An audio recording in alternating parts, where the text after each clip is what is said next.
Good morning, everyone. It's Jean at Captain Stitches. Morning, morning. It is a beautiful Friday morning here. I hope you are having wonderful weather today wherever you are, and that if you're experiencing heat, that it's not too bad today, or that you have a nice place to stay nice and cool and inside. Enjoy your stitching and your time and whatever you have planned for today. But welcome, welcome. Hello, Tracy. Good morning, good morning. Hello, Debbie. Hello, Donna and Danielle. Hello, Polly. Hello, Sarah. And hello, Brenda Foley, Laura Austin. Welcome, welcome. Thank you all for joining me. So we have a lot that we are going to cover today. I hope most of you are ready, that are doing the projects that we are doing together along. So hope you have that. Hello, Nancy, new subscriber. Well, thank you for subscribing. Welcome. I hope you enjoy this format and all the things that we have planned during this 4-hour live today. It's 4 hours so that we can cover several projects that we work on together, those that want to join in on them. Good morning, Carol. Good morning, Susan. Welcome, welcome, welcome. So we have a few, and just to clarify, last week I was a little mixed up between things that we were doing, and I think I was confused on the dates that I had for the Over the River and Through the Woods, which the Over the River and Through the Woods, remember, is not an official stitch along. It is one that I am doing myself, and a couple friends mentioned it on one of my weeks in review, I believe it was, and there were a few of you that said, oh, you'd love to stitch along on that with me. So you are welcome to stitch along on that. It's not going to be an instructional or anything like that, just an informal stitch along, and that will be worked on usually during my Monday lives. So just so you know, not on the Friday ones, because we have other things to cover during the Friday. Good morning, Yo Patty. Got your happy mail today. Okay, good. I think most everyone has received theirs sooner than what it had said that they were supposed to receive, but that's great. Thank you. So the things that we will be doing today are, of course, our embroidery stitch of the week. We will be doing our crochet stitch of the week, and we will be starting on our 6-month 2023 block of the month, which the name of that is Stars and Chains. And I will be showing that in a little bit, but that we will be doing after the embroidery stitch of the week and the crochet stitch of the week. So at the end, and giving a little bit more time to that, because today is the first day of introducing that. Nancy says she has listened to your interview with Stephen Bland and loved it. Well, thank you. He's an awesome gentleman, awesome quilter, and I really enjoyed that interview with him. So if you haven't seen that, there is a link, I believe, in a community post on my channel, and if you're in the Facebook group, there was also a link to that interview. So it was enjoyable, good time. Very informative for those of you that may not know some of my background in that and have just seen what I do here lately. He asked a lot of questions, so a lot was covered in that interview. So what is everyone doing this morning other than sitting here waiting with me to start stitching? I hope that, and if you want to, drop in the chat any questions that you have throughout this, that is fine. I will try to answer whatever I can to the best of my knowledge, or just what is, whatever I do or how I do something. As everyone knows, there's very many ways to do everything. So there is no right way, wrong way, or only way. There are several ways. Nancy said, oh, we already read that. Hello, Lisa, Awkward Quilter, stopping by to say hi and hit the like button. Well, thank you very much. I appreciate that. Laura says she's reading contracts. Wish I was home sewing. I'm sure you do. I'm sorry. It's like reading a pattern would be a lot better than reading contracts, even if you can't sew, right? but I do have most of the things over to the side beside me here. And the first thing that we will be working on is our embroidery stitch of the week. And I do have that ready, but we'll give a few more minutes for some more people to pop on and everything before we get started on that. But if you are stitching along with that, if you have your grid and needle and thread, you might want to pull that out and have it ready. And Sarah says, well, good morning, Sarah. I don't remember if I saw you. Welcome, welcome. I'll be working on your blocks for the swap. Okay, I have 9 done. I need to get a move on and get them done. Yeah, I think you have about 30, don't you, in that swap? That's a swap on Rita's Roost for, well, it's Rita's Roost, and I believe, Peggy Lynn, I think is the one that that started that up, and it has the listen in charge of that. But anyway, yes, there's several that are doing it. Good morning, Ingrid. Welcome, welcome. And I did leave a link showing you this handy embroidery Stitches at a Glance guide, which this is the older one. They have printed another one, so this is exactly the same. It just has another cover on it. And believe it or not, when I was writing down the page number for the stitch that we are going to be doing today, they actually fall on the same page. So that's how close they are to being exactly the same. Good morning, Marie. Welcome, welcome. It's the first time in a while that I made one of your live streams. Wow. Yeah, and because of when yours is on, I always have to watch the replay. Every once in a while I get to jump on for a while, but it is always enjoyable watching the replay too. But welcome. Hello, Stair. Need to do 30 things, still deciding. Well, at least you only have 30. As you know, if you listen to me, you know that I always say I have 50,000,001 things to do. So there's always that extra one.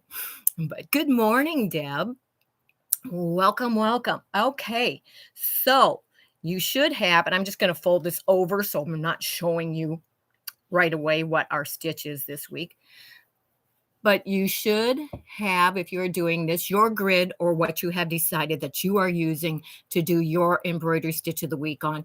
You should have that completed by now. And of course, last week, our first embroidery stitch of the week was the back stitch. And that is what we did on all the grid lines that you would have prepared from the Tip Demo Tuesday. That was the week previous to that.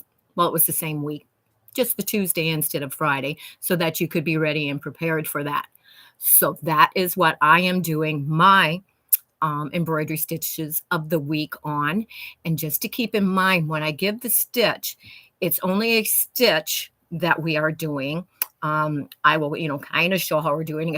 It's not as both the embroidery stitch of the week and the crochet stitch of the week are not teaching embroidery or crocheting. It is knowing that you have the basic knowledge and already know how to do that. And we are just doing the same as if we were doing a block of the month or quilt along.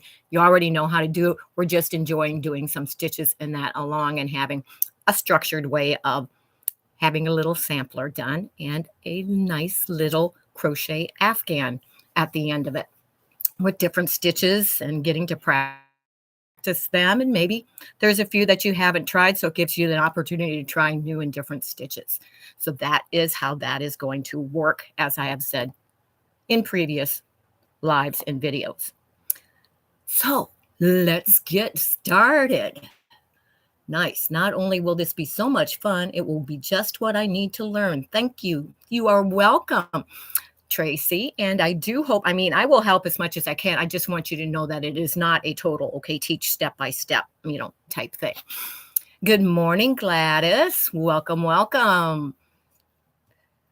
So I will show you, and I did do what, and again, as I'm going to show, you can do and design, draw whatever lines or, photos or whatever you want, designs in your segment for the stitch of the week. I drew a line, and I'm going to, of course, on mine document what the stitch is for each week. So when you look back, it's like, okay, what stitch was that? You'll have that right on there. So now you know we are going to do the stem stitch for our embroidery stitch of the week today.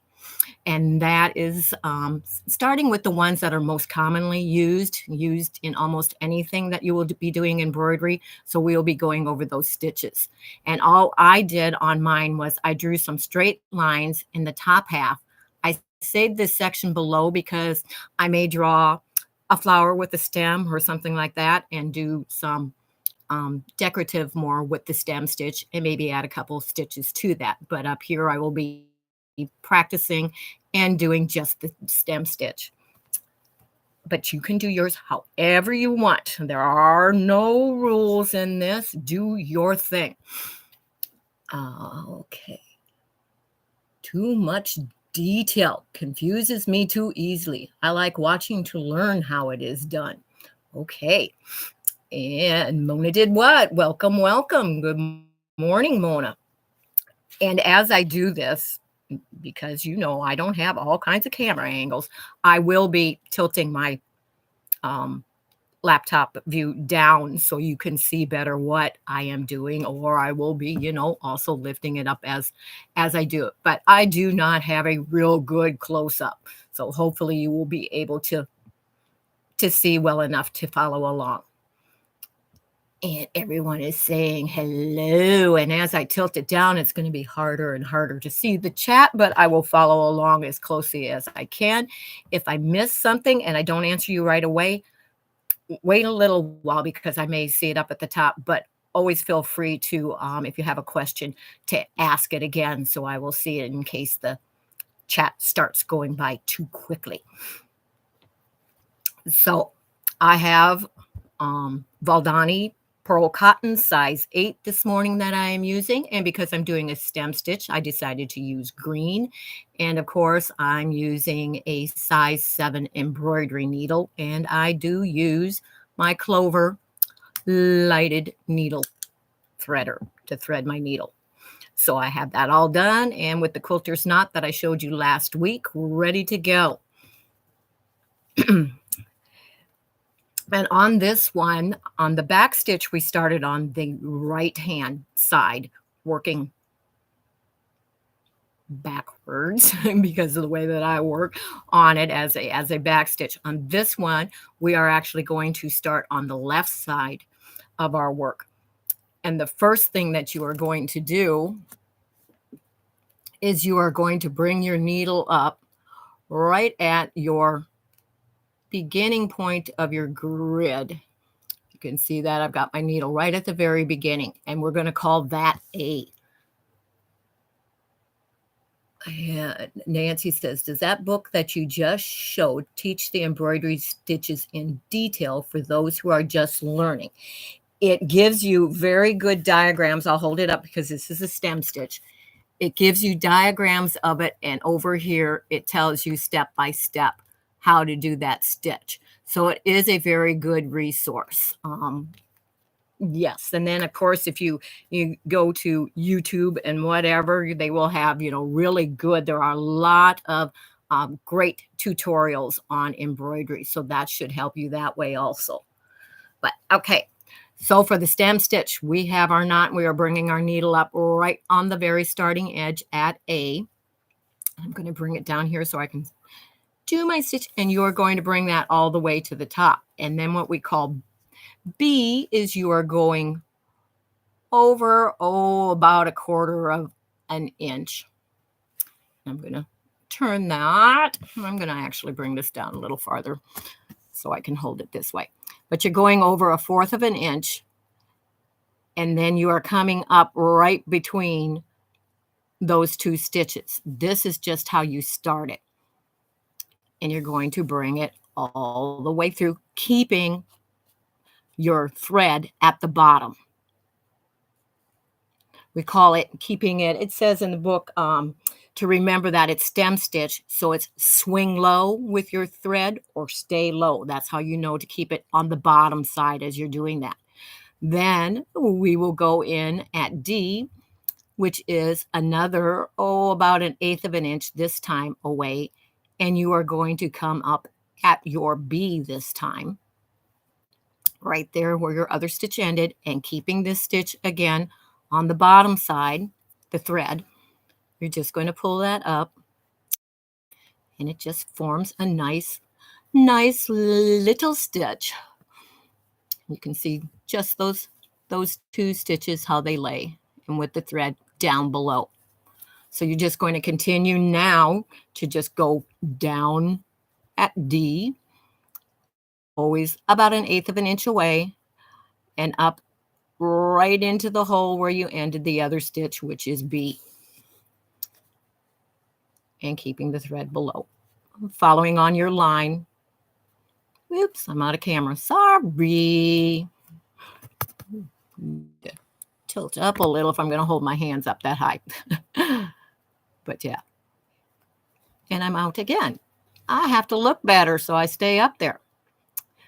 But you're going 1/8 of an inch away, up through there, and just pulling it right through. And that is the stem stitch.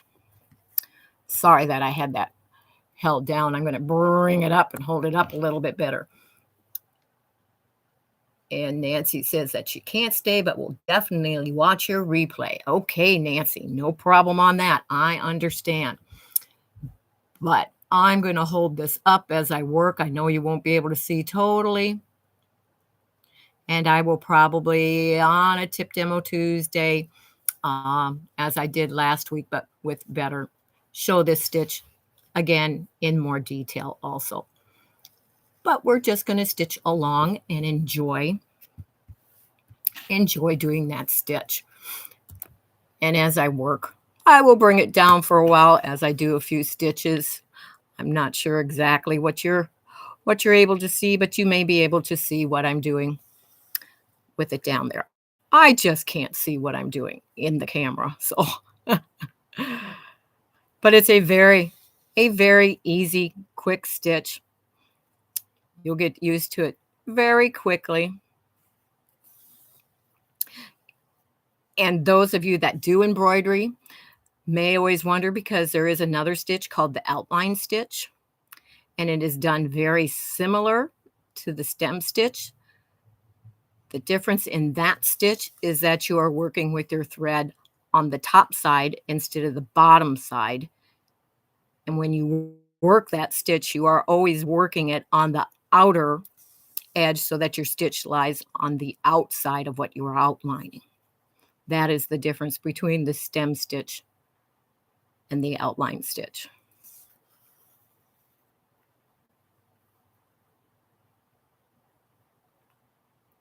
But it does go very quickly. And I want to get over here so I can show you when you come to the end how you actually end your last stitch. Because I'm at the end, I'm going to take this stitch, come up like I do. Oops. It doesn't want to come through there, of course. All righty. It's not cooperating with me. There we go.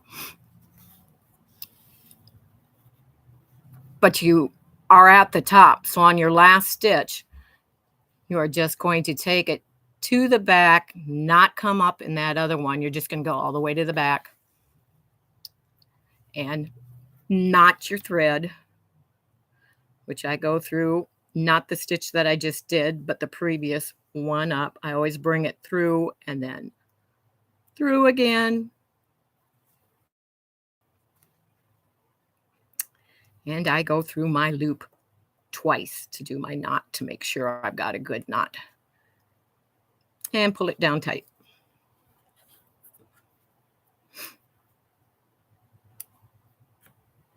And clip it off. And we're going to come back up here for a while. I am spending the day making a quilted removable cover that absorbs moisture for my wool ironing mat. Either that, or I should probably toss the wool mat to hide the starch stain in the middle. LOL. That's funny, Tracy. I like that. You're only going to get another one on whatever you cover it with, so why worry about that? I mean, it's not like we don't use them, right? They can't be in pristine shape forever. That would show, well, we're not using it. So let it just be some character, Tracy. Don't worry about it. Now, if it got a whole, a really worn spot in it, that might be different and something to worry about, but I wouldn't even worry about it. But that's just me. If you're uncomfortable with that stain, sure, cover it any way you want. Hello, Nancy. Welcome, welcome, our treasured home. Great to see you this morning. I know for some of you, if you're on the West Coast, it is early, but I'm in the East Coast. And there are a lot of us, so yeah, I figure it's not starting way too early. That people can't pop on if they want to. Get up a little early with your coffee and join in the beginning, but I know some of you may be popping on later since it is a longer format live. And I don't expect all of you to stay here the whole entire time. You have things to do. If you need to pop off and come back in later, perfectly fine. No problems. You'll be able to, catch whatever you missed on the replay. So no problem there. Good morning, Francis. Thank you for dropping by to say hello. Great to see you. Are you still working on your blocks also? But so now we have, and this is a variegated thread, by the way, so it will change color throughout it. That's what I like about the VALDANI Pearl Cottons and that instead. You can get a variety instead of just one plain color throughout. Good morning, Judy from Georgia. I'm sure it's pretty hot down there today. And I saw Marie said she's listening while she's working. Okay, I do a lot of that. That's how I catch up on a lot of replays. Variegated threads are so pretty. Yes, they are. I love how they change throughout. And you don't know exactly where it's going to change and how things end up, but they always turn out beautiful. So, and good morning. Oh, Danielle already said that. I'm sorry. Okay, catching up with the chat. But so now I am just going to, and we'll put that down. Okay, I'm going to stitch my next line. And so I'm just going to, I know it's not great, but so you can at least see what you can while I'm doing that. But I'm starting right at my very edge again for that first stitch. And the first stitch is always just a little bit different because you have to get that middle one started in there. So you're going in between them only on that first one. And remember to keep the stitch swing low or stay low is what they say, to remember that your thread goes below. See, and then on that other one, you are coming right up in the end of the stitch that you just completed. And this can be a really pretty stitch for a lot of things, not just because it's called stem stitch, not just for doing, stems and that type of thing, but it can be used in a lot of ways, which all the embroidery stitches can. That's the fun thing about embroidery. And I just got a little knot in my thread, of course. It happens. Usually if you stick your needle in that loop and pull, it'll loosen it and come right out. And if it gets too twisted, of course, get my fabric out of the way, you just let it hang down and let it untwirl, because that is normally what causes the knots to get in our threads.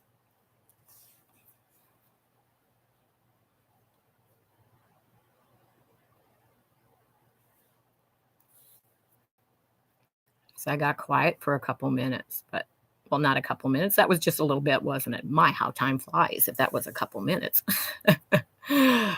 Oh. But yeah, as I've said previously, I find, the hand stitching very therapeutic and relaxing.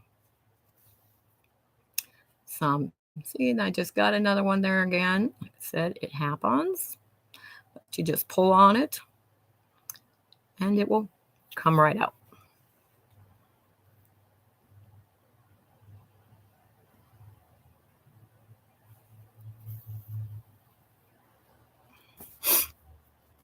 Just go, oh, look, can't see that down there. Hello, Patty. I have already learned something new. I did not know that you stitch up in the middle of the first stitch. I've been curious about that. Okay, well, yeah, there's a lot of them that the very first stitch you have to do just a little bit different than the other ones because you have to create the starting point somehow with the stitch to be able to get the other ones to come out correctly. And of course, the ending one then is also done a little different because you're not coming back up because you cannot end on the front of your work. So sometimes you may have to, on that end, you may have to adjust your stitch length just a little to make it come out like I'm right at the end now. So again, I'm just going to go down right there. That stitch is just a tad bit larger than the other ones, but you're not going to be able to see it. But I'm going to tie this off on the back. Like I said, I go, oops, you can't see that, but I don't go through that stitch that I just did because you'll pull it out. But I go through like the second one in and go around it twice. The little loop, I tilt it down, the little loop, and I always go through it twice to make sure it doesn't come undone.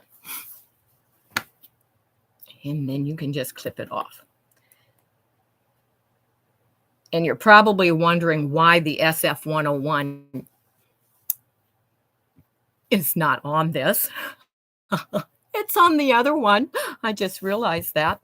This was the second one, and I actually forgot to put it on the back of here. So I will be adding it. After I do this, I can still put it on so it will cover the other, which let me grab the one, if I can find where I put it real quick, that does have that on the back.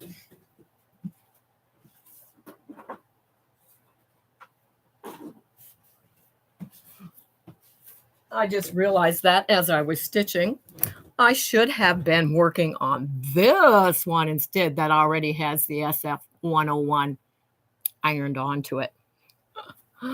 That's funny how you're working along Discover. Something's missing here. So yeah, mistakes happen. See, it's not on there, but I can put it on there still before I go on any farther, and that will still stabilize my fabric for all the rest of the stitches that will be on the front of here. So that is our embroidery stitch of the week, and I've got one line left there if I need to go back to that, which of course now I'm wondering where my needle, there it is. Oh, I was wondering, where did my needle go to? Don't want to lose that. But I'm going to set this off to the side. And like I said, later on, we'll go back to that again for those that pop in later and may need to see that.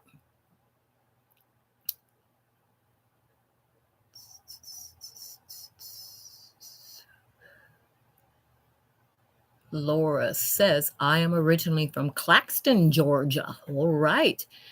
And Tracy says, I am too ADHD to sit through videos to learn everything. I should know all at once. I enjoy learning this way.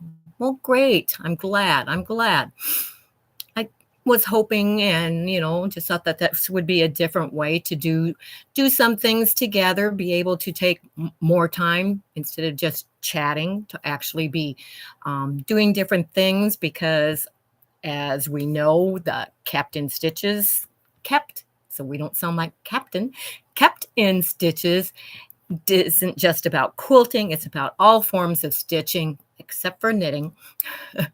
So I enjoy being able to share with others lots of different things to do.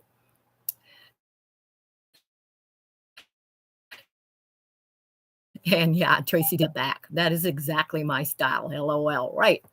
And like I say, I don't edit, which you can't during the live, but mistakes do happen. So when I make a mistake, I like to tell how I'm going to correct that mistake.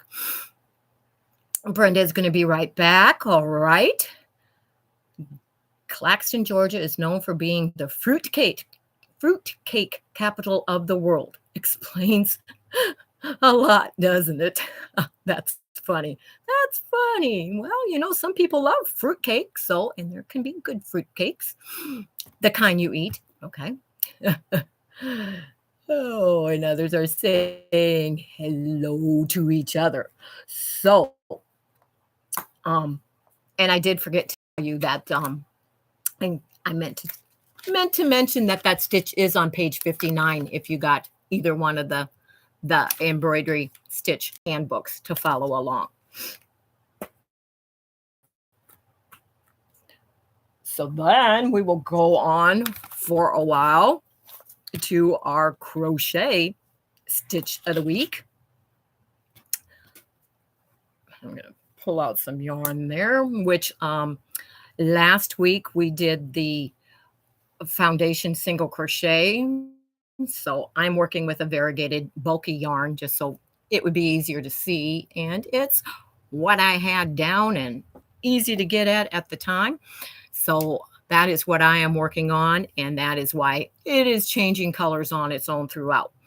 Not planned. I do have a deep purple that I'm going to use in conjunction with this just so that I have enough. But this stitch marker right here is so that, and it's through the hook, if my hook comes out, the stitch will not come undone on the end by having that stitch marker there. If you have cats or anything and it comes up and gets in your yarn, it's not going to be able to unravel all of the work that you just did. So now that I'm ready to go on, whoops, and that's a cheap one, so it just broke. Don't buy those.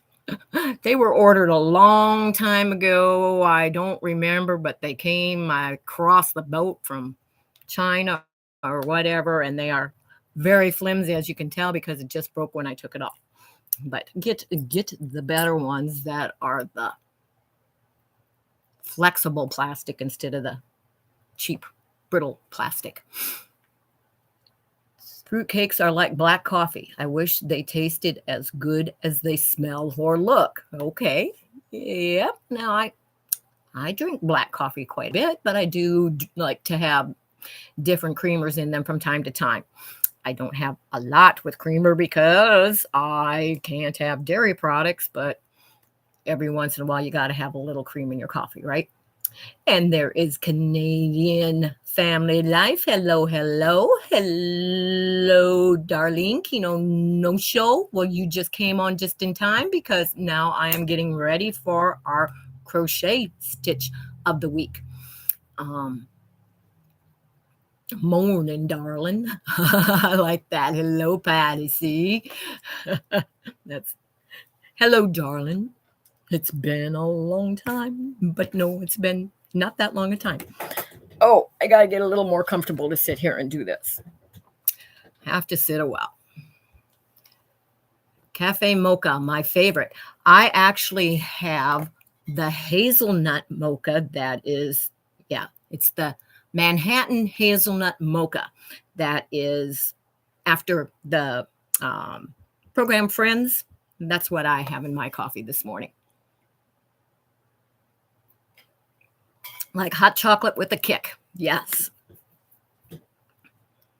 Now I need coffee again. Oh, can never have too much coffee, just like we can never have too much fabric, too much yarn, too much embroidery, too much cross stitch, anything. But okay, for those of you that are waiting, our crochet stitch of the week is the half double crochet. And if you are ever looking at a pattern, half double crochet is always abbreviated as HDC. And I am going to tip this again a little bit so you'll be able to see what I'm doing. Oh, I love mocha creamer in my coffee, says Danielle. Yes, good.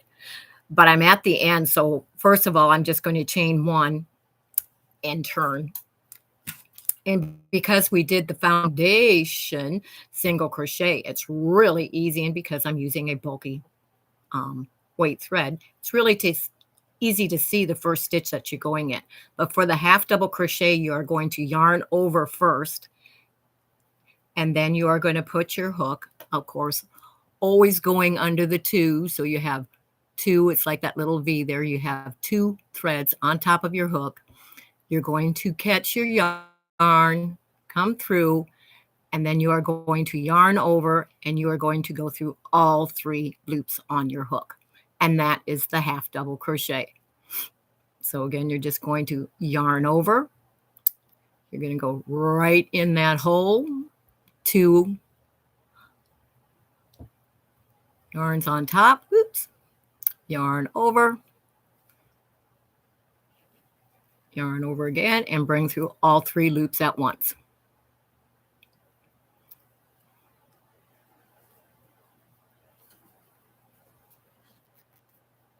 So it goes very, very easy. Yarn over in your stitch, catch the yarn, yarn over, and through all 3 loops at once. And it's going to look like this. You're going to have 3 little bars instead of 1 or 2 that are in your normal other stitches, and lays very nicely. No coffee for me, sadly. Caffeine does not like me. Are you not able to drink decaf either, Polly? I know I have to. Some days I cannot drink coffee. Other days I can drink it all day. But I do have to watch at times the amount that I'm drinking. But I'm just going to continue to work on this. If you have any questions, let me know. And Tracy says, sorry to hear that, Polly. It's actually not good for us for the most part. And decaf just isn't the same. You know, I've got to, whoops, I forgot to yarn over. Pay attention to what you're doing, Jean. I have a cute little story about when I had to go on decaf for a while. And my husband does not like decaf coffee. So I had it, and if he saw that it was decaf, he'd go, oh, that coffee doesn't taste good at all.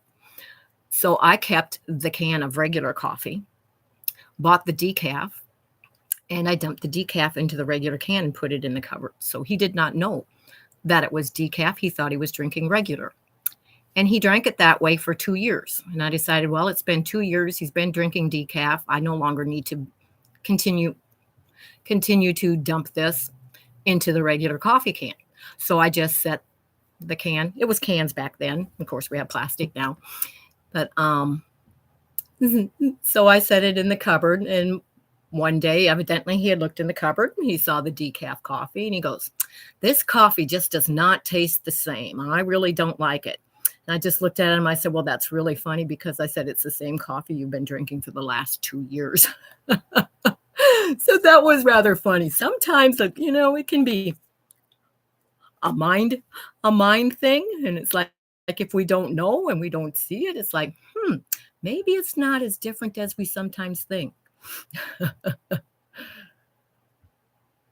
Oh, yeah, I wish I like coffee, but I don't like it at all, says Marie. Yeah, it's kind of an acquired taste, like a lot of things. And Polly says, no, truthfully, I've never even liked the smell of it. So not being able to drink it doesn't faze me at all. I understand that. There's a lot of food I can't have, and it's like people talking about it, smelling it, doesn't faze me at all, because I just know I can't have it, and it doesn't bother me. So Tracy says, I know what you mean. I like the smell of coffee, but I've always turned away from the smell of beer. Well, that could take an acquired, to get used to the smell of that for sure. I'll just attest to it doesn't smell as good on the breath as it does going down. Oh, we won't go there. Okay, Stairs says, my husband just found a new hobby, coffee bean grinding. The noise is monumental, but results. Love that dark roast Brooklyn brand. My day starter. Yes, I have a coffee grinder, and sometimes we'll get different fresh ones and grind the coffee beans as well. And what a difference in a really fresh cup of coffee.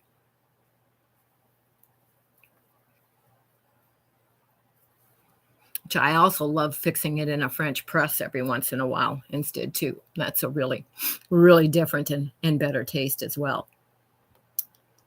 Yeah, Tracy says that sounds yummy. I always said if beer tastes the way it smells, there's no way it's going inside my mouth. So I've never even tasted it. Well, that's probably a good thing, Polly. And Marie says, that's how I am, Polly. I've never liked coffee, flavored anything. There have been food and drink items, and people will say, oh, you'll never taste the coffee in it. Yes, I will. Yeah, I would say you would taste the coffee in it. It has a distinct flavor. So, I mean, I know there's even some cake. I'm trying to keep my finger out of the way, but I can't. That's the way I hold my work. But I'm going to show you again how that stitch looks going along. But tiramisu, yum. Yeah. But I think even in the recipes that has the dry coffee in it, you can taste it. Or you can tell there's something in there that's just not what I'm used to.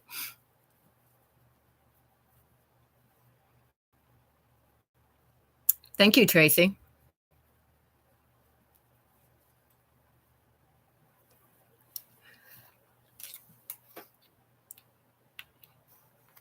Which you can do, I forgot to say, on this, forgot what I was doing, half double crochet. I wouldn't do any more than 2 rows on it if you can put it down and wait until next week, because next week's stitch is one that incorporates and goes well with the half double crochet. So we'll be using that to then start a little more decorative stitch next week. Just a little tip for those of you that may be doing the crochet stitch of the week.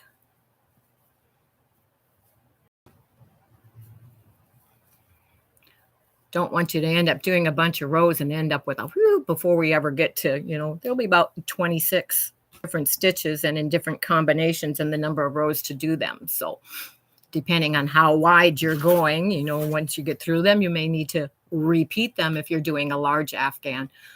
But hopefully with how I plan it and how I add it and go along, you'll at least end up with a nice little size one, and then can add to it as you want. Good morning, Kelly's Cruises and Crafts. Welcome. Thank you for joining again today.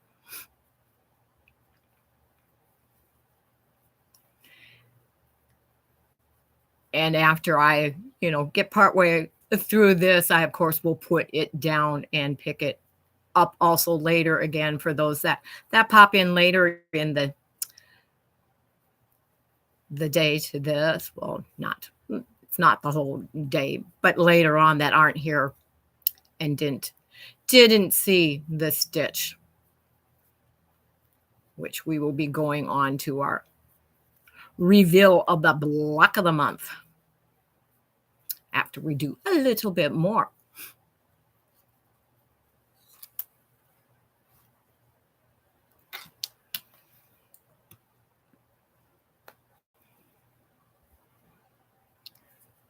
But this is, once you get used to doing that, which again, it's just the yarn over in the stitch, pick up the stitch, yarn over and through all 3 loops.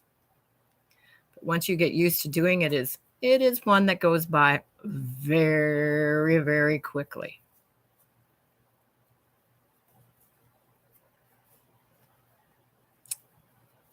the hook that I'm using, you used to be able to get at Hobby Lobby. I don't believe they carry them anymore. And it's not really the ones that I use. Oops. Anymore. I use I can't think of the name of them now. It's popular one that everyone uses, bought the whole set on Amazon. I'll leave a link to what they are, but it is because I can't find. I have all my stuff all in little things, and for some reason I cannot find the little 3 fold over thing that has that whole set of hooks in it. It's like I have yarn in several places, so it was like, it wasn't where it is supposed to be. So I'm sure it is in one of my unfinished projects someplace, and I just need to find the time to go through those and find out which one that I set it in the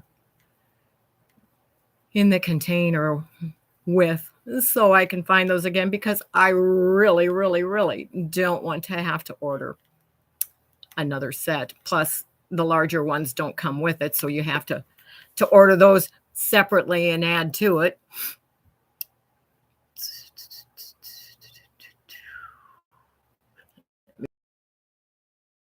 But I may hopefully haven't missed. I would like to have a crochet needle like you are using.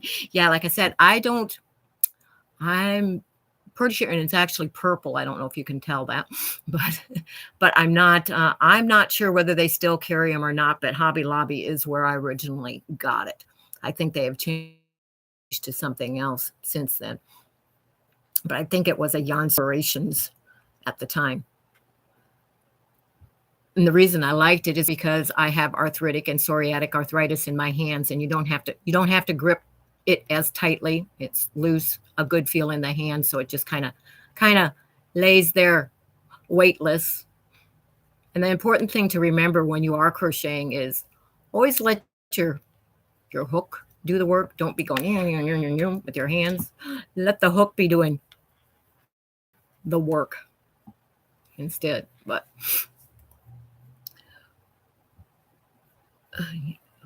your crochet hooks are all small metal. Yeah, you probably have the original Bates or Boy needles. They are metal. The ones that I have a metal tip, but they have a soft handle. And somebody probably knows exactly what I'm talking about, but for like a lot of times it just went right out of my mind. So if it comes back, I don't know, but I will definitely leave it in the description box below after the live is over. Good morning, Lois. Welcome, welcome. Yes, thank goodness it's Friday. I'm directing to my TV screen, and your crochet hook looks blue to me. Yep, I'm sure it probably, but if I laid it next to the, yeah, it's not, it's a purple, but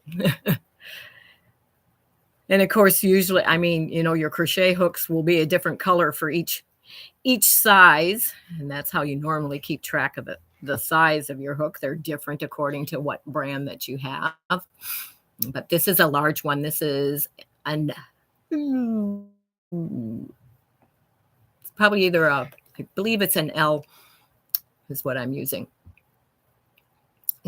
Kelly says anything I attempt to do with yarn is a miserable failure. I'm sorry, Kelly, because it can really be enjoyable and a lot of nice things that you can do and make with it, but I'm sorry.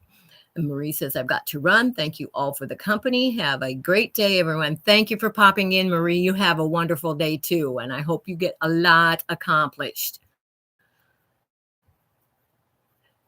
And Tracy says, probably so. They are the crochet hooks that I used to watch my mother use. I have a chest full of beautiful bedspreads she crocheted. Oh, that's awesome, Tracy. You are very lucky. Very lucky. My mom did a little bit of knitting. She did not crochet. And the main thing that she knitted were, the dishcloths.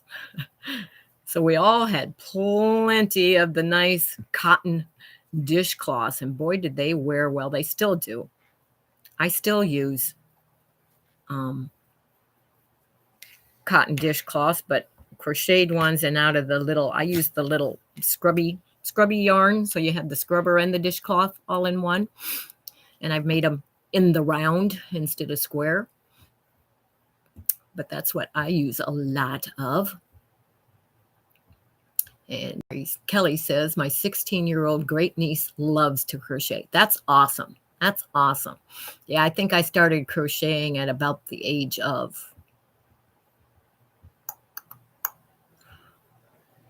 let's just say between 10 and 12, somewhere right around there. I like to make crochet Christmas ornaments to hang during the holidays, mostly snowflakes. Yes, yes. So that is done with the smaller ones, and the crochet thread, I'm sure, is what you use, Tracy. I have made several of those, and then use the stiffener to stiffen some of them.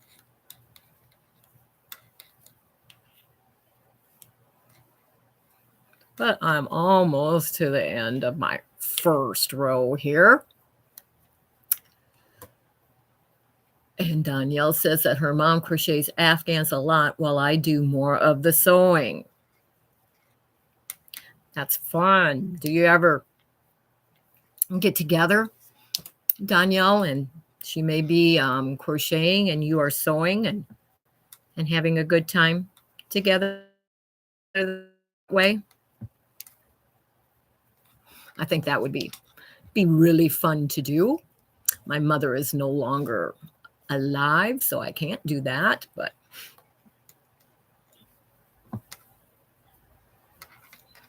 that would certainly be fun, I think. Or with a daughter or a son,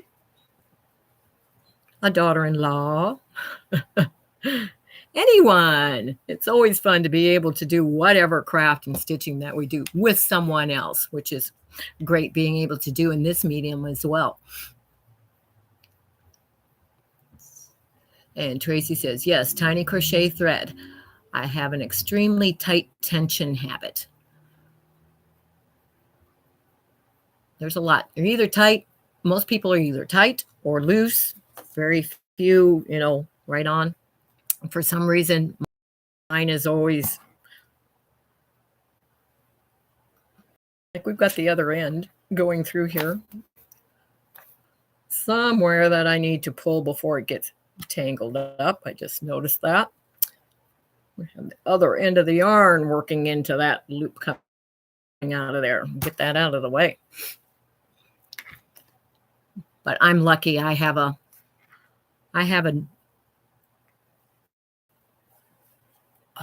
tension that always seems to be right on to what it needs to be when you have the little test that you do to make sure you've got it correct. Coming out with as many stitches are supposed to be per inch. Just lucky.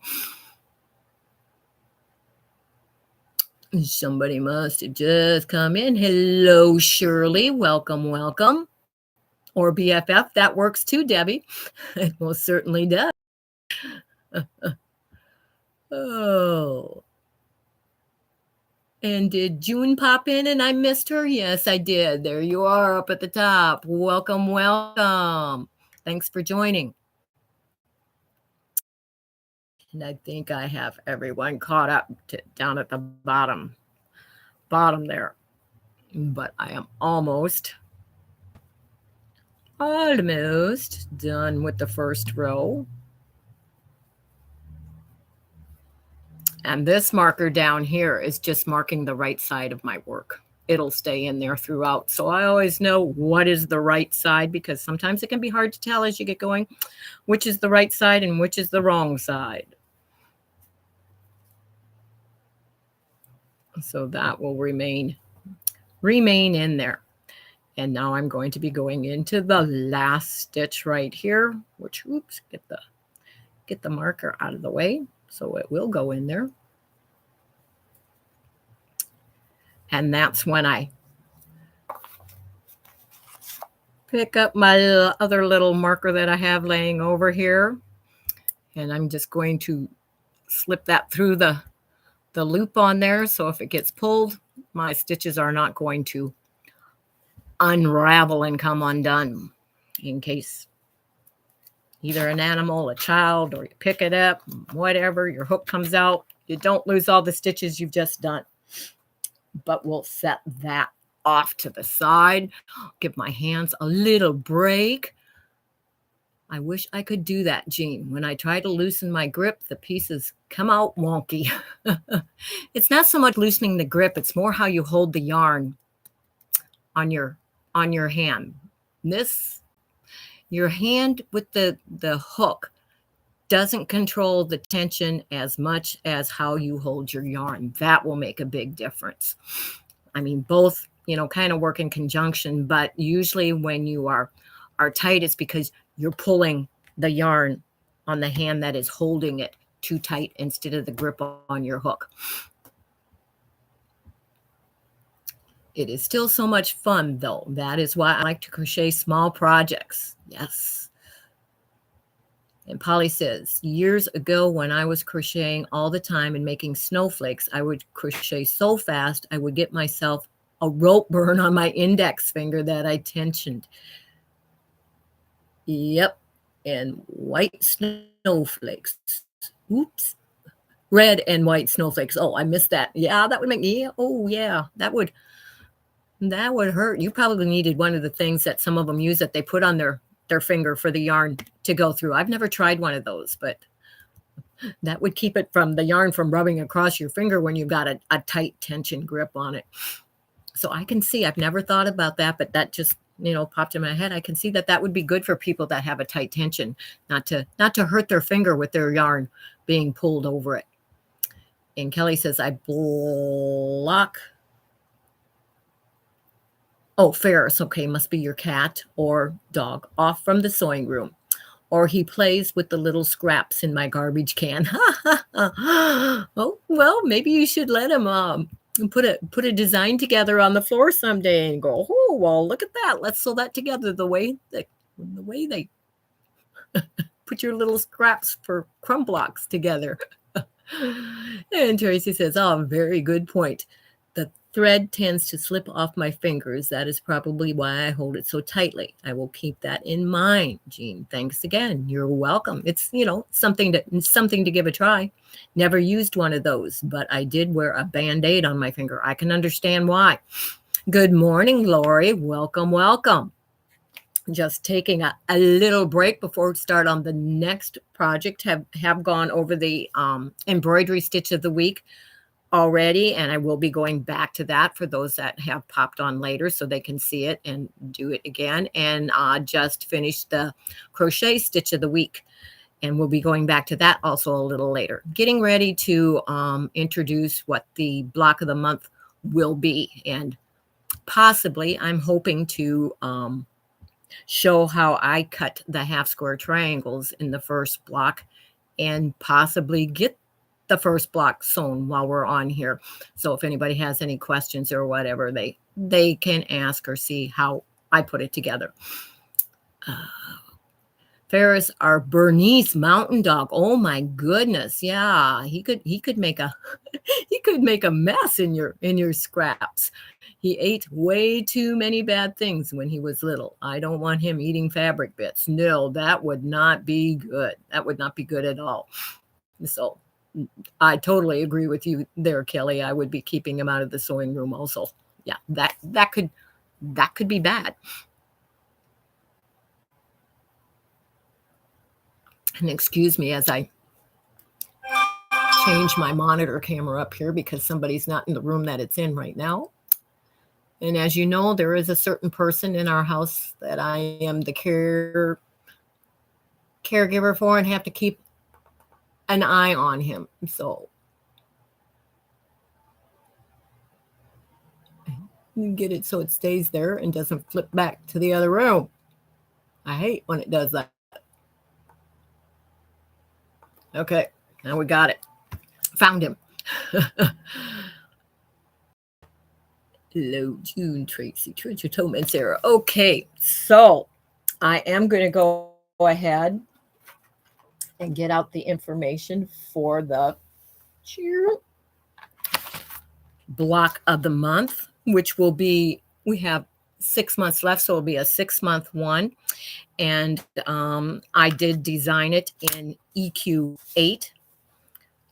Was having technical issues getting everything to print and load and do what I wanted it to yesterday, but it is ready to go. And I wasn't really going to make the entire quilt again, but this morning I decided, maybe I will make another one. Like, I don't have too many things going already, but it is the quilt that is behind me. And we are calling it 2023 Stars and Chains block of the month. So you may have seen this before. I'm going to pull my chair out of the way here for a minute. But this is the quilt if you decide to put it together this way. So there are 6 blocks, and then there is this optional block that is an alternating one between forming the design that goes through and carries all the other blocks together. But they are all star blocks.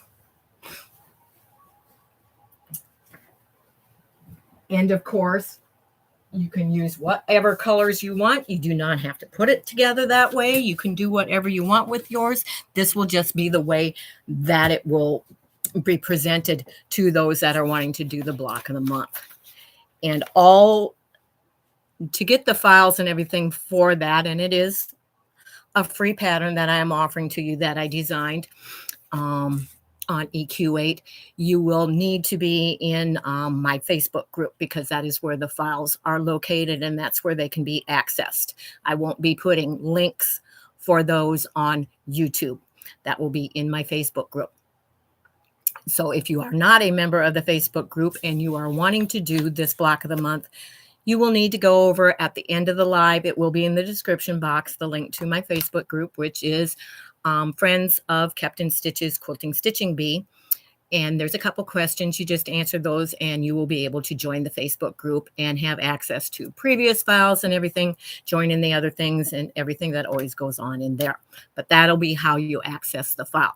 And just one of the other things is, for some reason, I was not able to save it as a PDF. I may get that straightened out as we go and be able to switch it over, but they are saved as a JPEG file, which is a picture file. So you still will be able to click on it. It'll pop up. You can save however you want or print it out.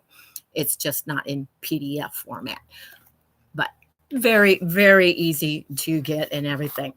So the 3 things that will be in the files this week, so that if you are wanting to do the entire thing the way that it is laid out, which this is the pattern, it does finish out, if you do it this way, 48 by 60.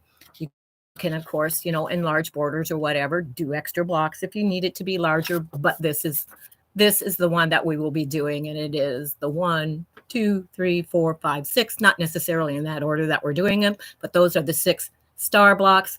This is a chain block with a star in the middle, by the way. I think you can see that. That is a pretty layout for all of them to do, which this one you will not be receiving until the end. And I will let you know up front, you need to save your little leftover pieces and scraps from when you do these, because that's what you will be using in the chain portion of that, instead of having to cut separate extra fabric for that. This quilt is only showing 3 main fabrics: your background, the red fabric, and the blue fabric. However, you mine, which this one I use 2 different blues, and I use 1 red, and then there is this striped one that is in the border, the inner border and the binding, that I also used in the center as a red.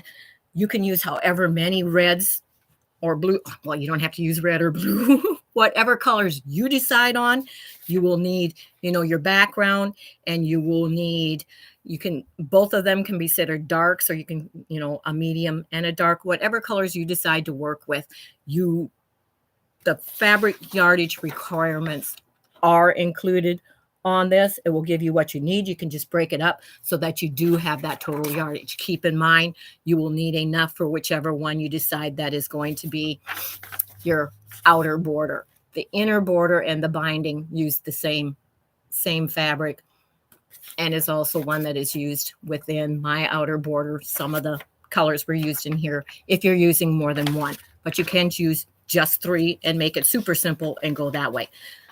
But those are the main 2 files that you will find in the file section on the Facebook group, and you'll be able to print those down and see and start choosing your fabrics and everything.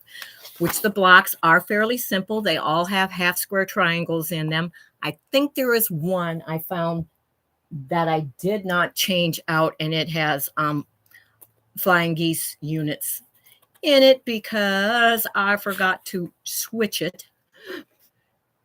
And I have to check the other one also, but I believe this one down here is going to end up using flying geese, unless I change it before we get there to where it's half square triangles on all of that. But our block for this month, let me make sure I didn't change any.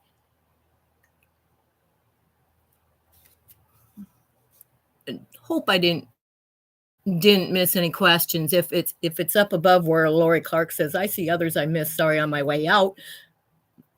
Bye-bye if you're leaving, Lori. I see, yep, others are saying goodbye to you. Bye-bye. If you asked a question up above that, please put it in the chat again so that I can see it. I don't want to lose my live by trying to get back up there and hit something wrong by mistake. Sorry. But and Laura says, is any fabric really boring? I don't think so. And there's no ugly fabric either. You just either haven't given it to the correct person, or you haven't cut it small enough, or you didn't put it with the right fabric to take what you thought was. But you like how I threw that? You haven't given it to the right person, because everybody has different tastes, and what you think is an ugly fabric, they may love. So. And Stara is saying hello to all the lovely ladies. You're also upbeat today. It's great to be upbeat and joyful and energetic. Let's put it that way. Try to, even though sometimes you may not be, you can still try your hardest. Amazing creation. Beautiful. Thank you. Thank you. It's just simple blocks put together with a connecting chain that connects them. But our block for this week, and I will tell you that it is in the EQ8 format, so it's not going to give step by step, directions. The way that it lays it out is it shows you a diagram of the block, which this is how it will look. Clay's Choice is our block for this month, and it will give a layout of the block up there, and then it shows what you need for cutting. And over here, it goes by patches and tells you how many patches you make. So it is a pattern that is written, assuming you already know how to quilt. It is not one that is taking you step by step by step. Do this, cut this way, do this, how many, whatever. You can look at it. I mean, when it says 4 patches in the blue that are the 3.5-inch square, you know that it's those 4 patches that it is referring to. And then it also says that you need 4 in your background color, which you can just look and it's 1, 2, 3, 4, but it'll also have it listed by the alphabet up there that Down here is what I'm going to hopefully be showing you today, because it is going to be a 3-inch finished half square triangle. So they're having you cut them at 3 7/8 and drawing that diagonal. I do not do it that way because I know I can use my half square triangle ruler, cut everything in 3.5-inch strips, and be able to do it that way. So I'm going to be showing you, as well as you can see on my board down here, that technique. There is also an old video that I show from when I designed the other quilt, the Friendship Star one, in the group There's an old video that you will find under the media tab in videos. And if you scroll down, you'll see where I show that technique up close using the half square triangle and the strips instead. But I'm also going to, I have those prepared and I'm going to lay that out and cut it that way this morning. So hopefully you can get a chance to see that. And hello, Mama Hardin. Welcome, welcome. So I'm going to move that out of the way, but these three, they're not in the files right now because I didn't want to put it in before I explained, goes in that order though, explained the block of the month and how it was working. But they will be in there after this live today that you will have access to in the Facebook group. But I have, and I decided because I have done this quilt before, so I have more than one. But I have my fabrics. I'm using Christmas fabrics to make mine because I was looking and I thought, okay, what do I want to use to make it with? And I thought, oh, I don't do a lot of stuff in Christmas fabrics because it's such a short period of time to display in that. So it's not that I have a lot of, and I don't have a lot of Christmas fabrics, but I looked at what I had and that's what I decided that I'm doing it. So this green is actually my blue, and I have two of the greens that I'll be using. And I don't remember, my fabrics are over here. Yep, I've got two different greens that I'll be using. I've got the red. My background actually has, you won't be able to see that, I'm sure, but it has snowflakes. Let's see if we can get this one closer up. It has snowflakes in it. You can see that. But that's my background. And this is what I'm using for the red. This is my second green with the holly leaves and everything. And just for a little accent, and where I used the stripe on there, I am thinking about using this black one that goes along with it for the narrow inner border and the binding, and on a couple of the blocks in there for a pop. But those are the fabrics that I chose and will be using. And for this first block, in doing the half square triangles the way that I'm going to, all you need is 3.5 inch strips. So I have a 3.5 inch strip of the background.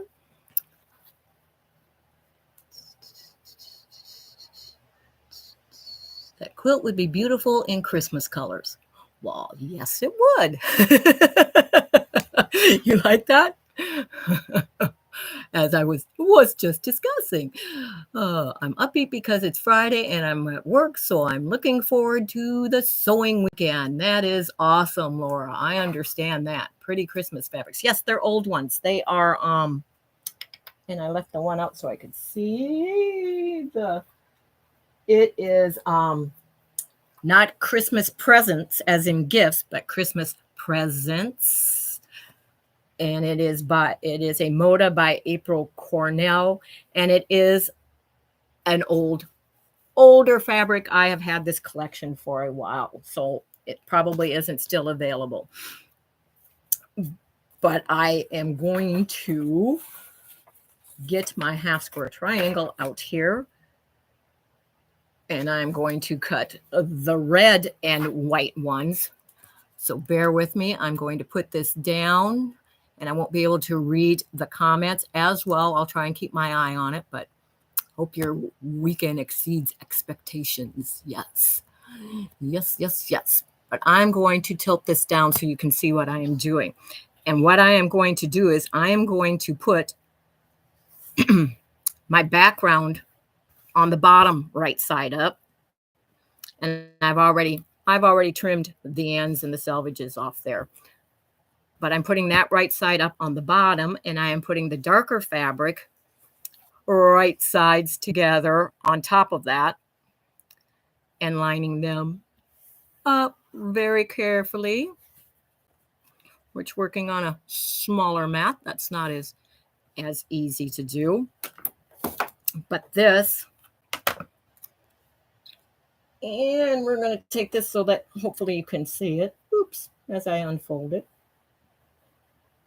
I'm going to hold it up and see if you can see that this is the half square triangle ruler. That little sticker is just my initials on there because I take my rulers places, and that way I know it's mine. But this portion is the half square. You use it this way. It's also a quarter square triangle, so holding it that way makes it a quarter square. But we're going to be using this portion of it. And you can see it's got a little tip there, so it ends up cutting a square off. This is what you're going to end up cutting, and it has the marks on down according to what size half square triangle you are making. And that tells you what you need to cut your strip and where you lay it on there to cut your half square triangles, which we are making 3-inch finished. So we are using a 3.5-inch strip.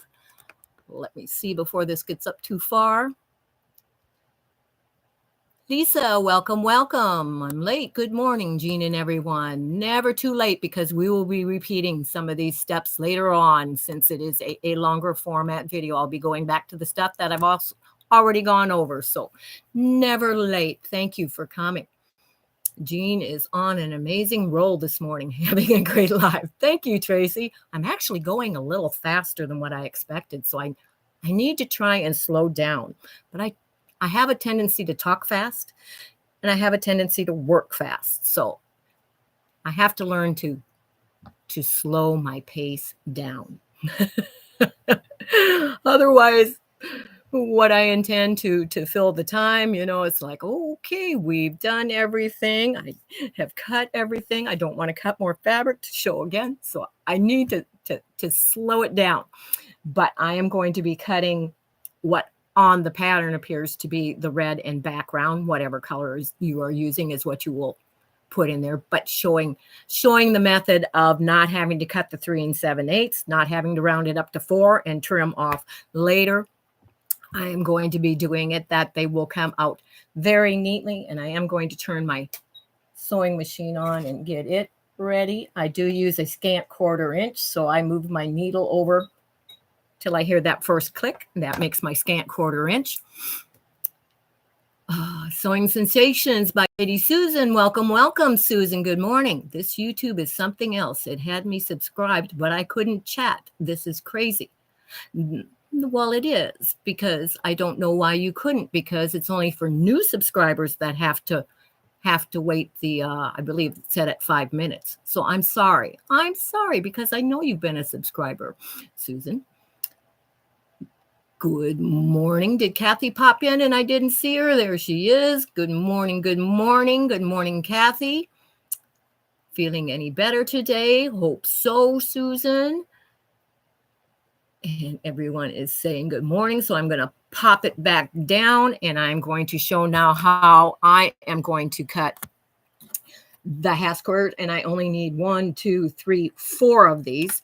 So I'm cutting both the background and what I am using as the red in here. I'm using the Christmas fabrics, but you're going to lay the ruler right on the straight edge there, because I've already made sure that that is totally straight.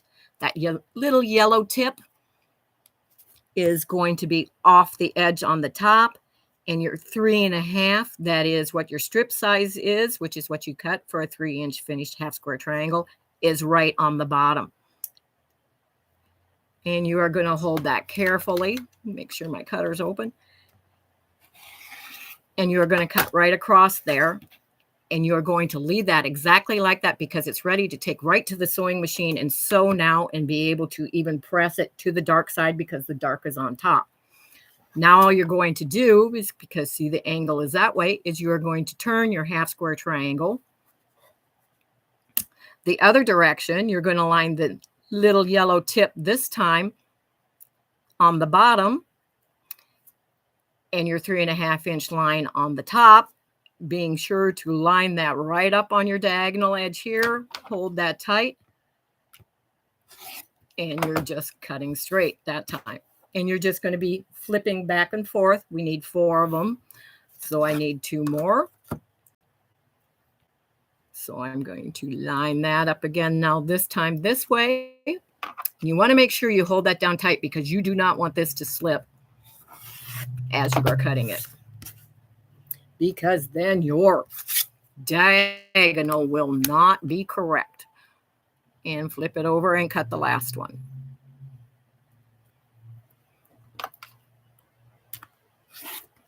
So now I have all 4 of those, and I'm just going to take the rest of this, which will be used in other blocks because most of them will be throughout. We'll be using 3.5-inch strips. So keep that to the side for other blocks. Close that up. And I did not plug my iron in or move this out of the way. So give me a minute here real quick so I can plug the iron in. Leave that strip there. I'm going to set that up there quick. Forgot to do that. We may need that. Always something you forget, but I did remember to put water in it at least. Because I do use steam. That is a total preference. In this iron, I use steam. There are ones that I don't. But this little one I do.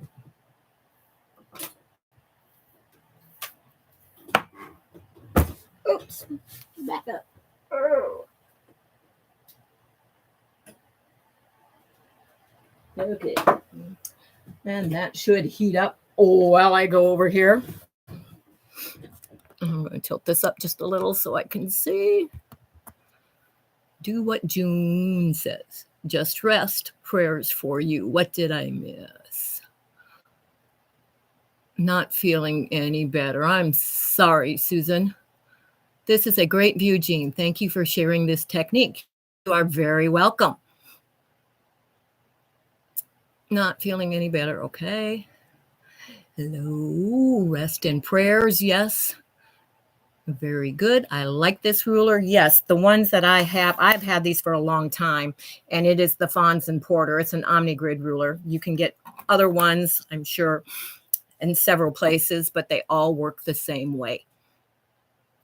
You have I'm so sorry, Susan. I haven't had a chance to watch the replay of your live that you just did.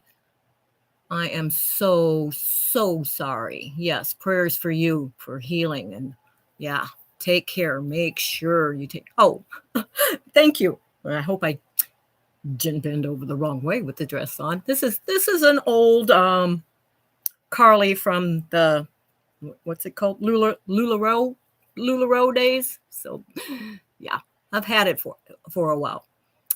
And okay, Kathy saying hello to June. Tracy says, I love it when you make it look so easy. I think I could do this. I just need the ruler. Yeah, just go on Amazon or wherever and just put in, half square ruler. Like I said, this is the combination half square and also does the quarter triangles. So, yep, the markings for the half square are on there. The ones for the quarter square are along there. It does only make up to a 4-inch. Yeah, it only goes up to a 4-inch half square triangle and quarter square triangle. I'm sure there are bigger ones. I don't have the bigger. So, hello, Diane. Welcome from Texas. Glad I found your channel. Thank you. Happy to have you. Welcome. And so Yarnman is here. Sheila, hello. Welcome. And Tracy is saying, I will keep Susan in her prayers for speedy recovery. That is a terrible experience. Yes, I am so sorry. Had a great time at the retreat. Just catching the COVID was a bonus. Yeah, that's a bonus you could have left back there, right? Oh. And there is Mr. Stephen Bland, the idiot quilter. Welcome. Just dropping in for a minute. Thank you for joining us. I'm getting ready now. I just showed how I use a different method for not using the 3/8 measurement to cut the half square triangles that we are doing on our block of the month. And now I'm going to quickly sew them together and try to hopefully get this block together before the end of this live. But I'm going to chain piece them all through. And because it has this little cutoff end and everything, it's very easy to know exactly where to line that up to start sewing. Just make sure that once you take those first couple too, that this little bottom tip hasn't moved over.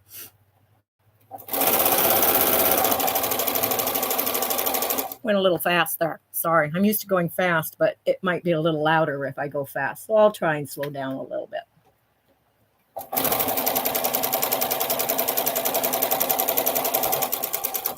I'm used to pedal to the metal. And there's something that it's hitting back there.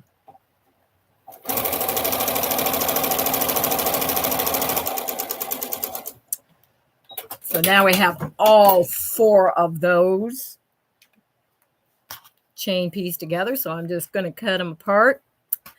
We have our dark on top already, so it's ready to go directly over to the pressing mat and press those to the dark side.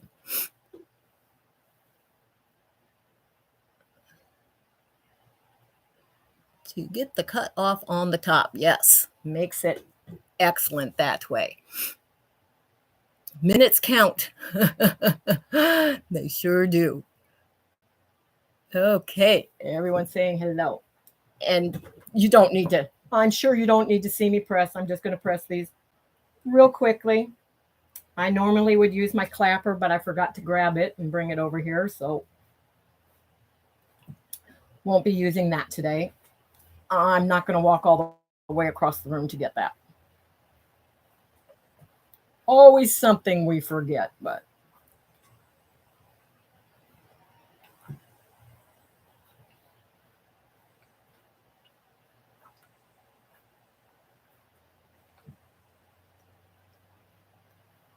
so now, because of the accuracy of using that half square triangle ruler, we are going to put it on there. And I know I had that in my folder, but of course it has slipped out.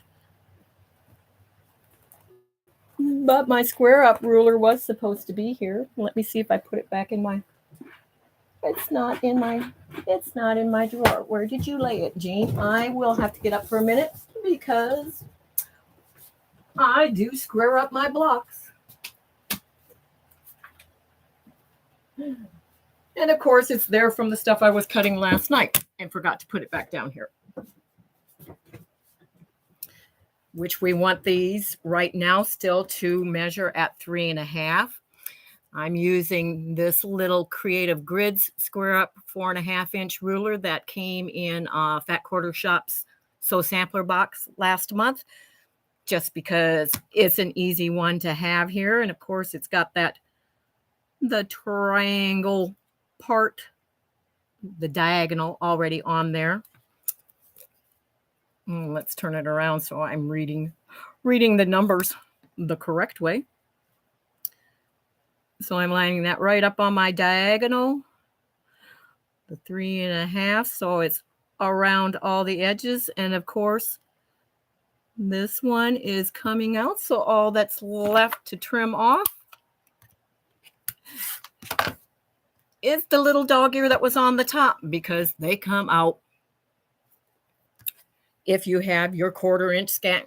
I use a scant 1/4-inch to where I know that they are all that. So I'm just taking now and trimming that little bunny ear, dog ear, whatever you call it, off that end. And those are all ready now for the quilt. And those are the red and white ones that are in the Clay's Choice, which we just did. This one, this one, this one, and this one. And now we have our red and blue, which is my red and green. So we are going to layer those the same way, which I'm going to pull my strip from the red that we just threw over here in amongst the stuff, or we've got it under here. Isn't that great when you move your stuff and then it's like, where did I just move it to?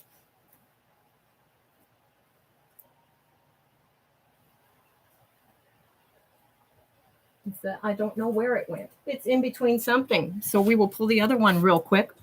Luckily, I have two of them. If somebody sees where I put that, let me know. I'm not finding where it went to when I just got up and moved that stuff out of the way. But I've got my little things here that I'm going to throw off in the trash can. So I'm going to take and I'm going to remove the salvages and square off this edge so that I know it's straight before I start. And we are going to do the same thing. Oops, we don't want to use this one. We're doing... Did anybody catch that? I caught it real quick. Is somebody yelling at me? We can't see what you're doing. Yeah, I wasn't there yet. Yeah, thank you. Couldn't see it. I haven't cut it yet. I think you couldn't see when I was squaring it up. I'm sorry. I forgot to pull it down. I'll be doing that again, so I'll be showing that again. The cushion in my chair I got off Amazon. I don't remember the name of it. I got it after having my hip replacement surgery. Now we can see, right? Sorry about that. Much better view. I definitely want to get them all too, Kathy. Eventually, one by one. Thank you for the hearts. However, that is going up. It's going very quickly. But yeah, I almost cut that wrong. I need to find wherever my red strip went, because I need that one. There it is. No, it's not. Where did they go? Where did they go? There's the other. White. Well, that's not nice.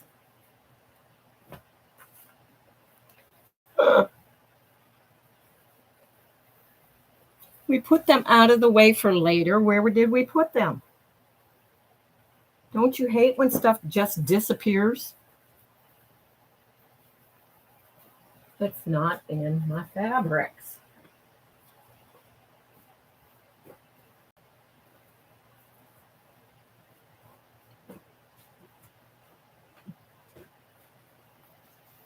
We've got the green. We do not have the rest of the red that was left over.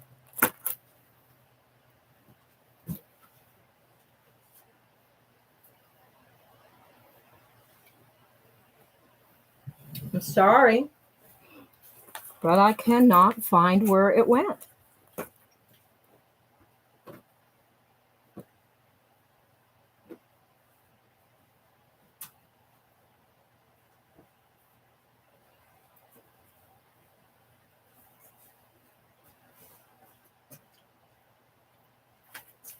It's right here on the floor. Found it. Sorry. Sorry about that, but it's like, okay, you remember how I always joke about the squirrels in my cottage? I think there you are, the ones that just came and did that. Very, very sorry.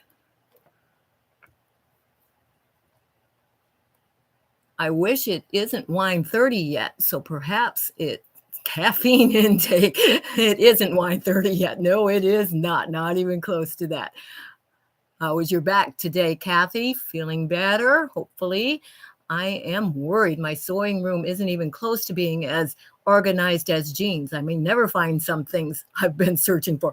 Well, they were on the floor and I was looking through all the fabrics. So it was like, they were just here. Where did they go? Like I said, it's sometimes those squirrels that come and invade. I hope you got your issue with the Fat Quarter Shop fixed. I really enjoy it. Yes. They sent another one, and yes, everything is fine. Thank you, Susan.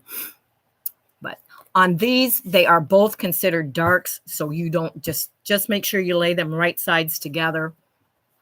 And I am going to bring the camera down in a minute. Tracy's black hole of sewing items. You know it. Okay. We are getting much needed rain. We got a lot of rain yesterday, and I think we're supposed to possibly get some this afternoon, but I love my walking foot months ago. I love my walking foot months ago and still haven't found it after cleaning my room. I finally broke down and bought a new one. Well, for sure it's going to show up if you bought a new one. That's the time it will come will show up, but I'm going to bring this down. So again, if the chat goes by too quickly and there's something I missed, you'll just have to put it in again, and I will catch any questions that you have. But I am laying these right sides together once again.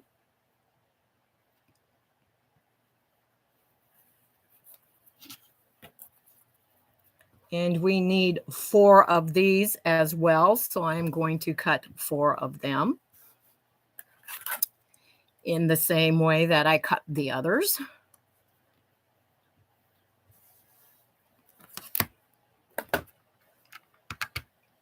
And we are in view, I believe, still. So there is one, and I just lay them right by my sewing machine ready to go to chain piece. We are going to, my laptop's in the way of the point of my ruler. That's why I keep moving it over there. But we're lining that tip, yellow tip right with there, our 3.5 inch line right on the other, and doing the next one. So it's just turning your ruler back and forth as you're cutting them is all it is. And making sure you're always keeping the edge you just cut straight on the other. And holding it down tight so that it does not move.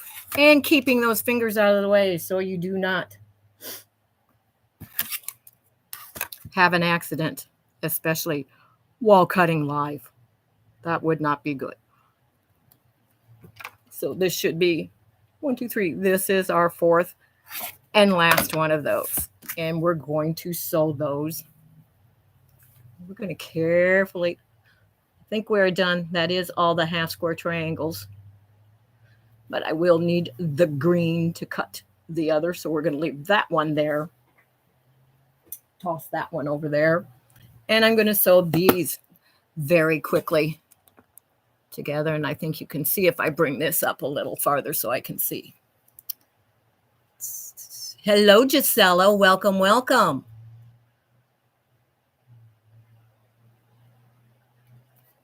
How are you feeling? I hope you're feeling better also, Gisela. I know how you feel. Danielle cleaned mine, and now I can't find my swap blocks or my sewing cords. Oh, no, June. Those cushions are great. Tracy, have one for my sewing room and one for my car also. Mine is worn out right now, and I have turned it over even. It is, I'm sliding forward all the time because right now it's higher in the back and lower in the front. So I need to get a new one. So they do wear out over time, but yes, they are very comfortable and very helpful.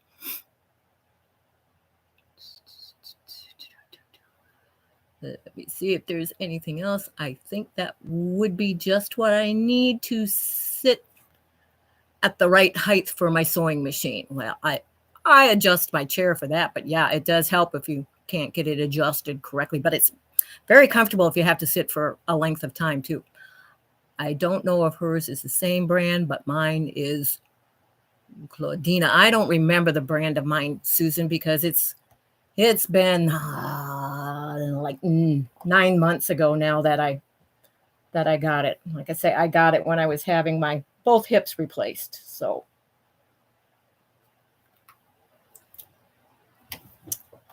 and I'm very glad that I got it, but I do not remember the brand. Gisela, that's right. You have a fracture in your shoulder. So I'm happy it's not frozen shoulder, and it will take at least a year before I am back to 100%, but 90%.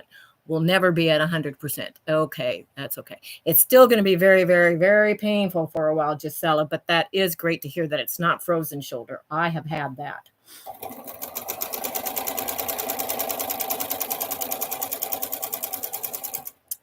But we are chain piecing these again, the same as the other ones.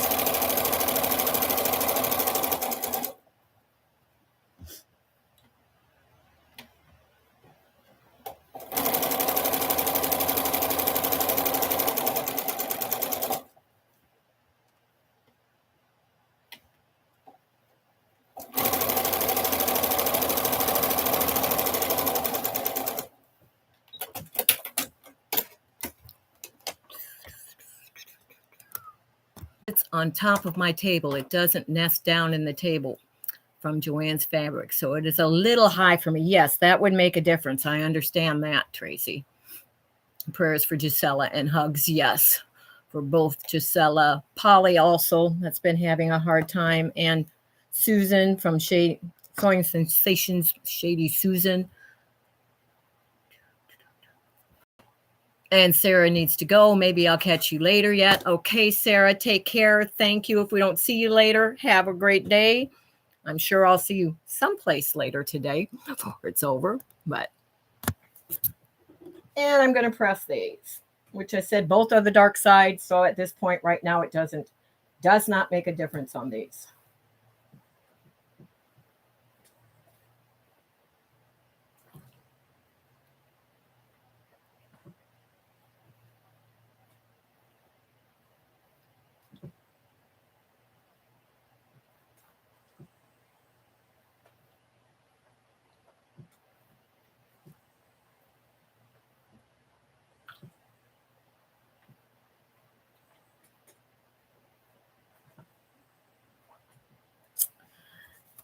And in case you can't, whoa, we just threw that all on the floor. I'll have to go around and pick that up. But in case you can't tell what I am pressing on, it is an old, larger TV tray that I have used just leftover layers of batting on the bottom. And then I took fabric, of course, to match my cottage and pulled around it and used a staple gun just to staple it on the underneath side. That is what I'm using for my portable pressing station beside me here.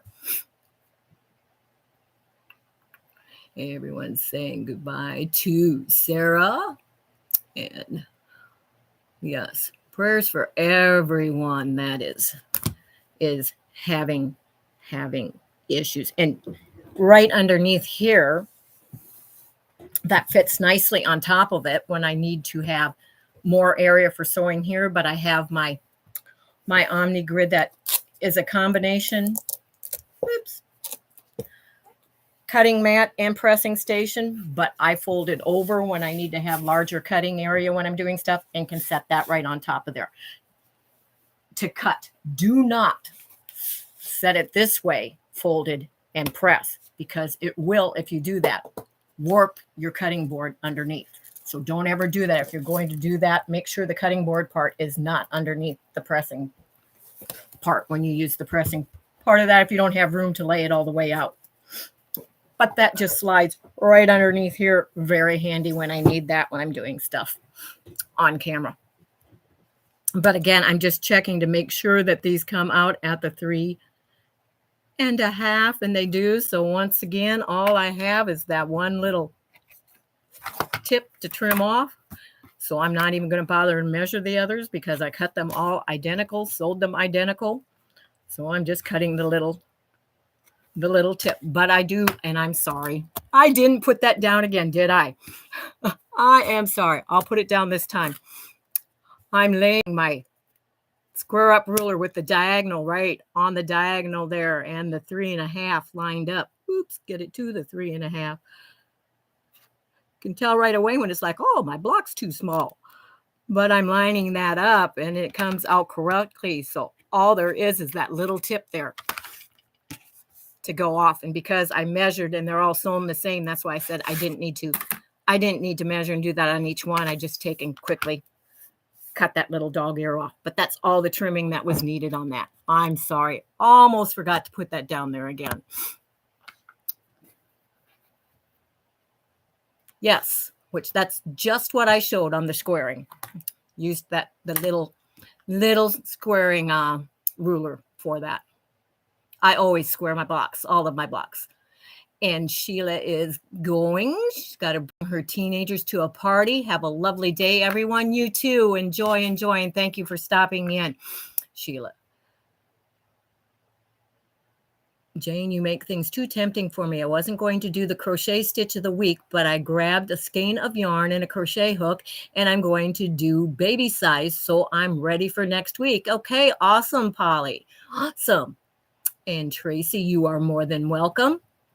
I wasn't sure whether you were talking to someone else, so I said Jane. I thought you probably meant Jean. That's okay, no problem. And see you later, Sheila. Okay, I don't know why I was coming to the sewing machine, but I did knock everything off over here. I've got those four and those four. I'm going to set them off to the side. I have to pick what I knocked on the floor with my arm when I went to reach for something else, so excuse me.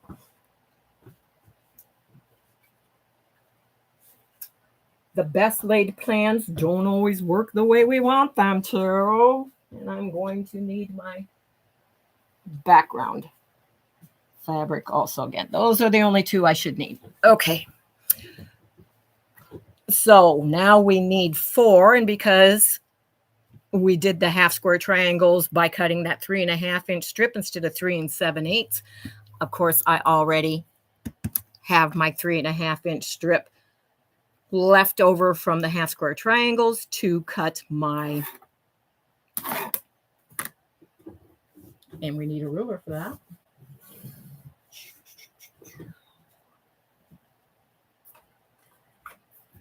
To cut my 3.5 inch squares, and I'm going to need 4 that show the blue color on here.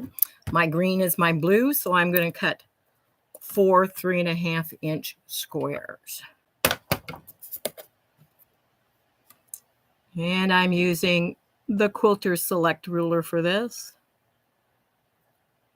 My edge is already squared up from the last cut that I did. And I said I need 4, correct?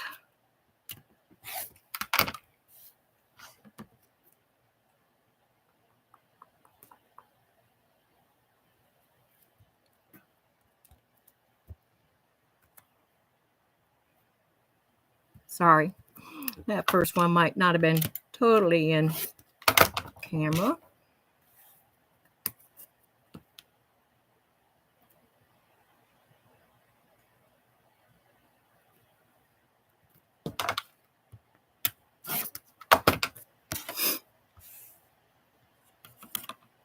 And this will be the 4th.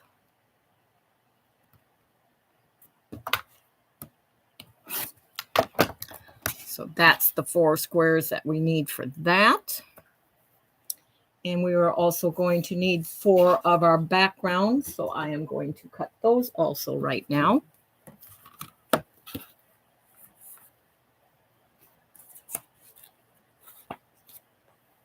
Don't hide your blocks underneath, so you have to be looking where they are again.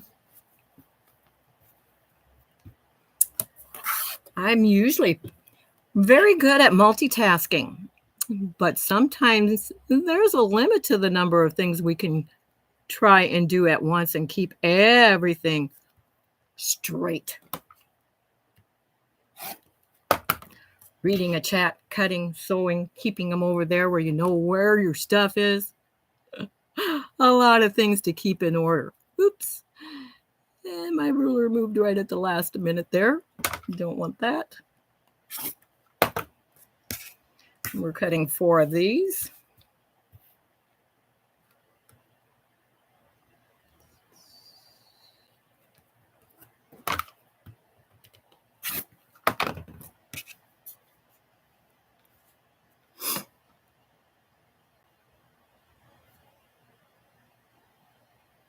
Measure twice, cut once.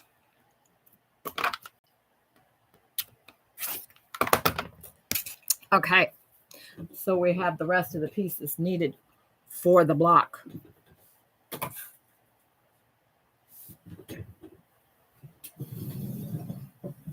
Put this back over, close the rotary cutter, check the chat. Everybody must have been watching. The chat stopped. Okay, so blue background, the half square triangles that we just made. So now I'm going to lay the block out in order.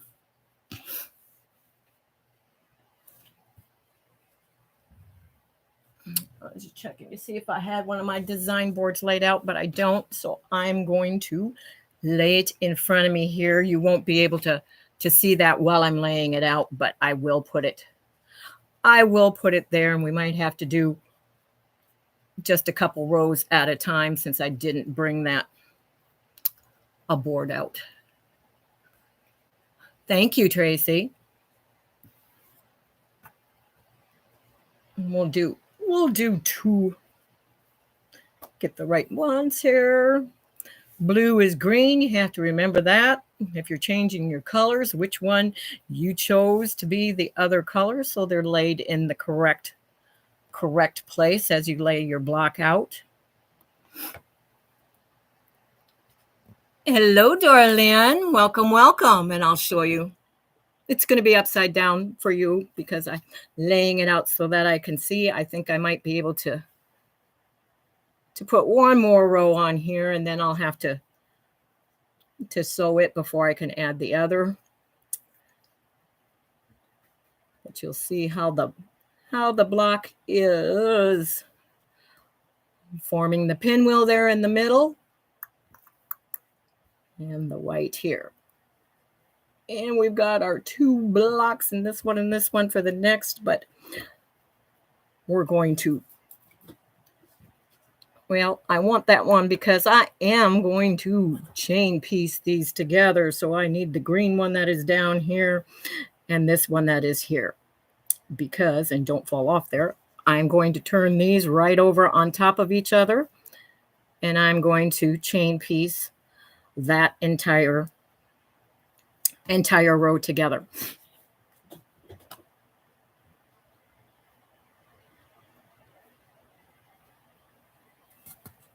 I'll scooch up here so you can see and I can read well in case the chat starts going by quickly again. And I'm still using that. I sew everything with a scant 1/4 inch, which if you can move your needle and you have a 1/4 inch foot, which I still use a 1/4 inch foot. And I use the one that came with mine with the little lip on it to guide to know it's right there on the edge where it belongs. But I move my needle to the right. It's 2 clicks on here, but you will hear the click. And then I know that is my scant 1/4 inch because I have measured it before. And that is where the setting is on my sewing machine.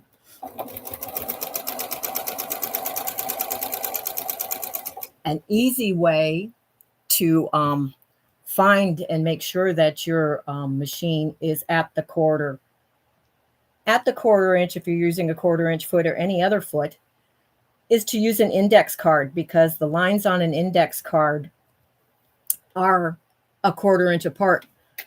So you can line it up on one of the lines. When the needle comes down on that other one, you know you got your 1/4 inch. So if you want to scant, you just make the adjustment so it's just hitting on the side of that line on the index card instead. And you will have your make a note of what those settings are on your machine, and you will always know that those are the settings for a scant 1/4 inch when you're doing that.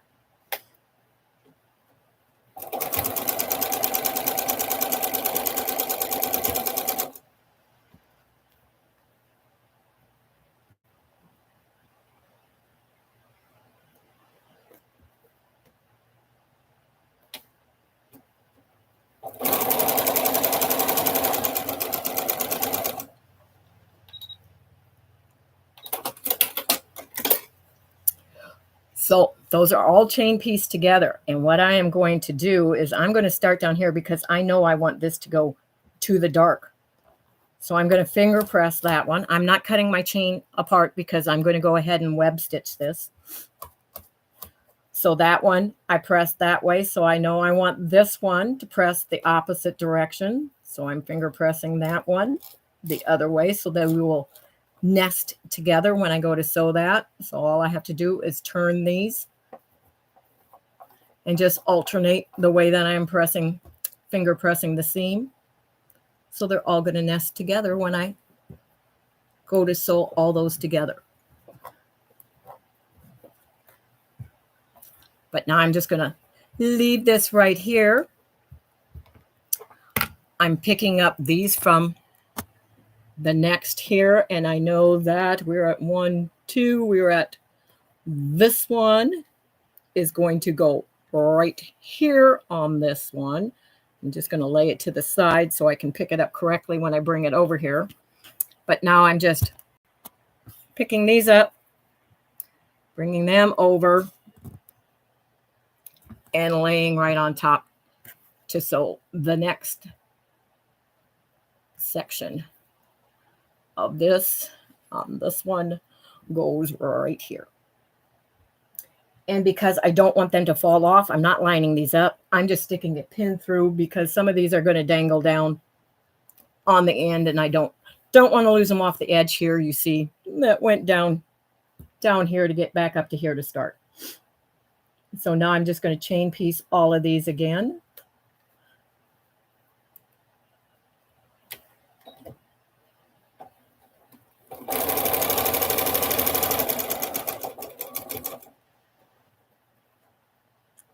And we're going to make sure we've got the 2 diagonals on this block.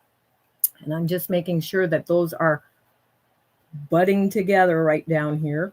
I don't need to use a pin because I can feel it with my fingers, and that's the only place I have to make sure that it's lining up.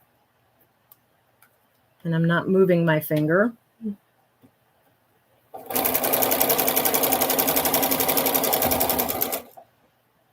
This one is the same, but I'm going to take that pin out of there now. It was just holding it so I didn't lose it on the floor.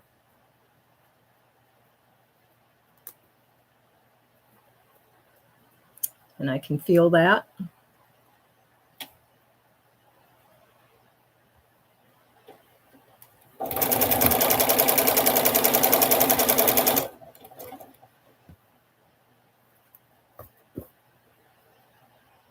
And the last one.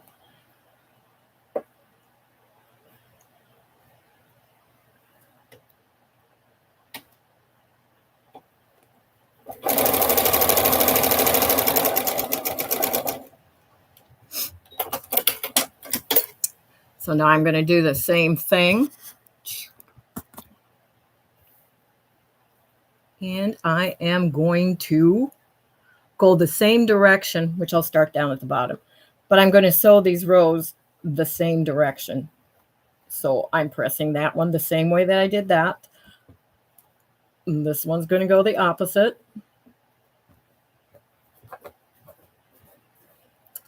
This one's going the other way. So we just kind of tuck it under, finger press it so it's going the direction we want it to go. And this one, of course, then is going this way, which you can look at your previous one if you kind of get out. But we have those all, and we are ready for our last row, which I know it's down here. This is up here. And we're just going to flip that over again onto the next row. Everything is together, so nothing gets turned out of place. Pop you back up. We'll see.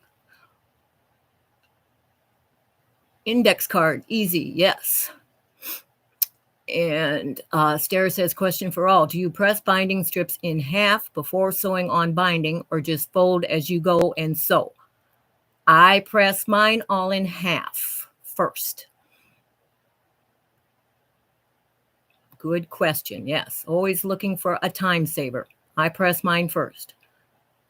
And Gisela says she always presses first. Yes. Oopsie. See, I forgot to pin that on there. Luckily, it's just a plain square, but it's like, whoops. Good way to lose the block when it's bigger than what your surface is. So we're going to pin those two. I don't have to line it up. I'll line it up when I get to it. Just don't want to lose them.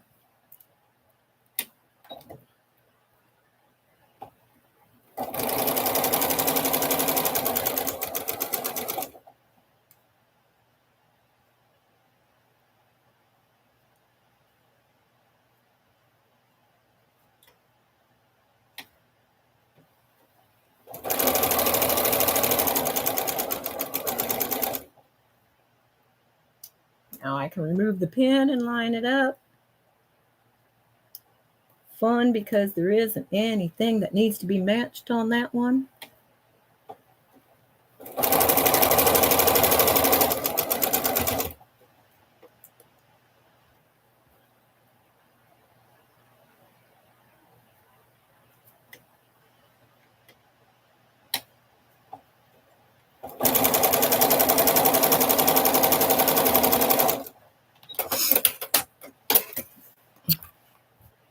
And again, I'm going to start at the bottom here, and I know that this is going this direction. Whoops, it's going the other direction.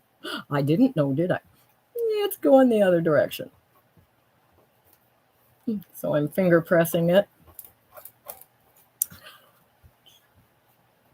And this one, straighten everything back out here, is going this direction then. I'm just flipping that under to get it to go the way that I want it to. Finger pressing. And finger pressing this way. And now I can hold this up and show you by web stitching this entire block all connected together. By chain piecing, not cutting those and just adding the other one on. So everything stays in place. I mean, you wouldn't have to do that on a block of this size, but when you are working with small pieces and everything, that is a great way to make sure that none of your pieces get out of position, get flipped the wrong way, and that type of thing. It keeps everything in place while you are doing it. So that is why I do that. And now they are still connected. So all you have to do is flip it down. You don't even have to cut those. Flip it over right sides together. Line up your seams that you pressed in opposite directions, but those together, and I will pin on those intersections. And you're ready to do that with each row and sew those together, which is what the next step is.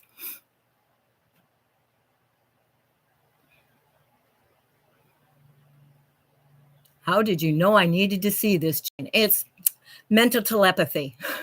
I just, I was reading your mind this morning, Tracy. Gisela says, Stare, if you get a nice result, why not? Answer, yes, I do too. Thought I could get away with something. Oh, well, thanks, ladies. And Brenda says she is back. Pesky meetings. Oh, they get in the way so many times, don't they?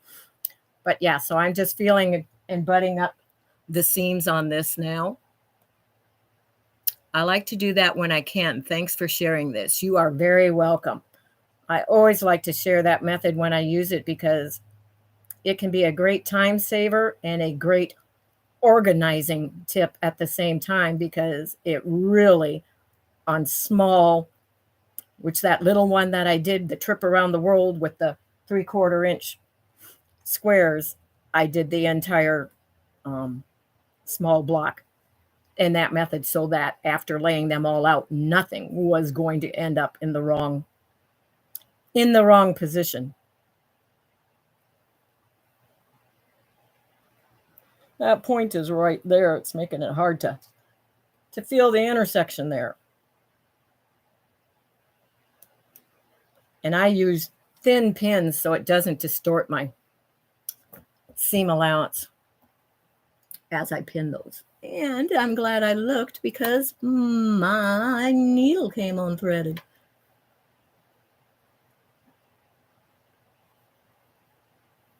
Come here. I hate when that happens. I tangled it around there. Come down.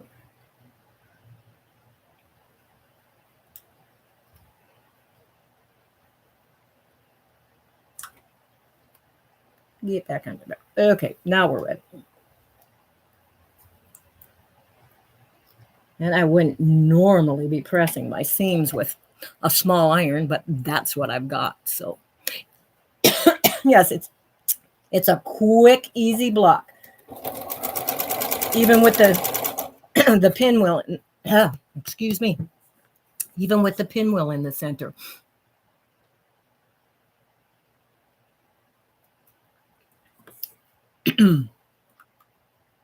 Which I wouldn't say there really is any hard blocks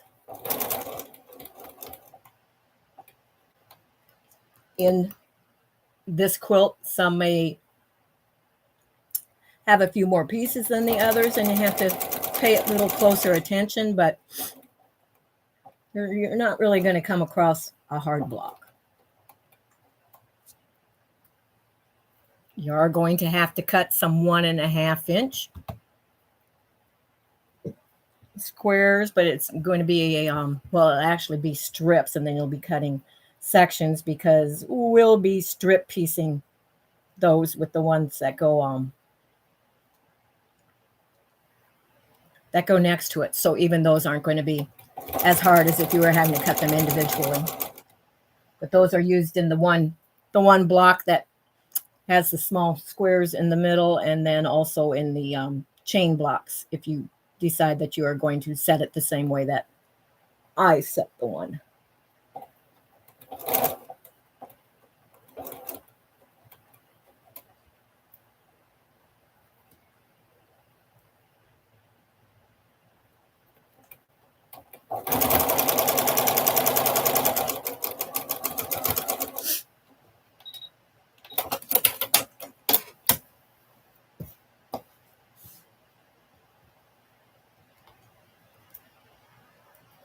To room where I had to rethread that needle. I always get rid of threads right away so that they're not in there. But that one is sewn on, and I just moved it up out of my way, and I'm checking which direction. Yep. I'm just going to press them all up as I add them. I am making the first block in the block of the month that we will be doing, and you will be able to find that pattern in the quilt group. It's this pattern, and we're working on this block right here. I can't sew this twice, so I'm sewing it all at once. I'll go back to the embroidery stitch of the week and the crochet stitch of the week, but I'm not going to be sewing 2 blocks while we're on this. Yes, it is a design that I designed myself in EQ8. And I think you've seen the quilt before. I'll show it again before I end the live, but I'm going to take this over and give it a little press before I sew on that. I'm stuck on something. I'm stuck on the mat. The mat to my pedal.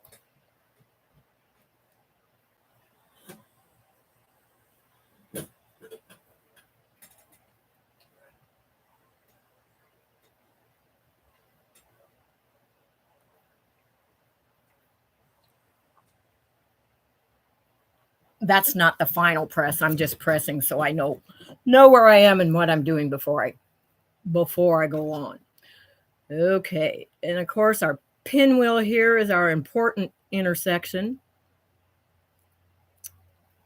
and it just lays right in place there because it's still web stitched together. And I know you're not going to be able to see that, but where the X forms, I can get my finger on it, where the X forms there, right below that is where you want everything to line up, because that is where you want to sew just a couple threads above, and you won't cut off any of your points that way. So you want to sew always with that, which on this one, it'll have it on both sides. But if you have that's only on one side and the other is a plain block, always make sure that that's on the top side that you're sewing so you can see that, and then you'll know you're not cutting off your points.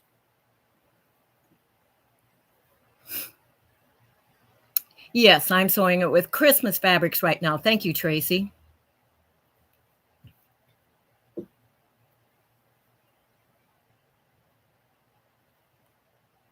And of course, because there's 2 of them on here, one is going to be on the wrong side, but I can see and feel where I'm getting my pin through to line that up. So I hopefully do not cut my point off.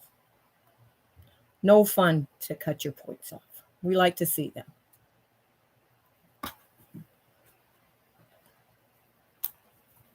And I'm making sure that other one's not stuck in there anywhere. Okay.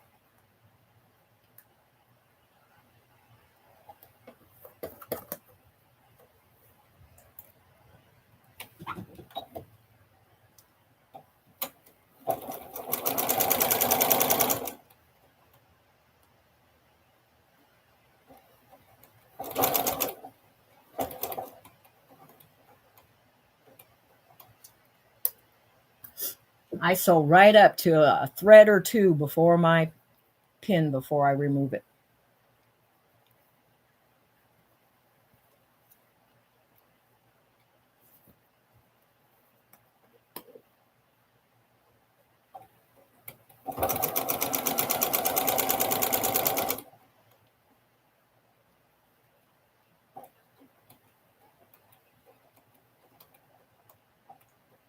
And this is the important center where all of those points are coming together from the pinwheel.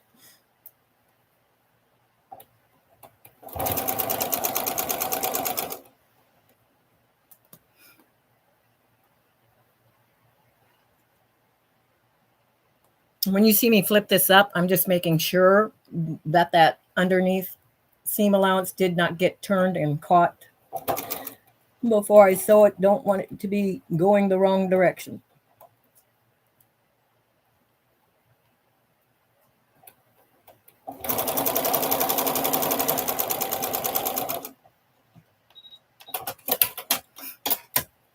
Now I got to see if all those points in the middle are still there. And they are. Of course, it needs to be pressed, but no points cut off. They are all there. And I will open that by trimming that little stitch that you see right there that isn't really holding anything together any longer. But that seam and that one only I will be pressing open so that it lays flatter where all those points are.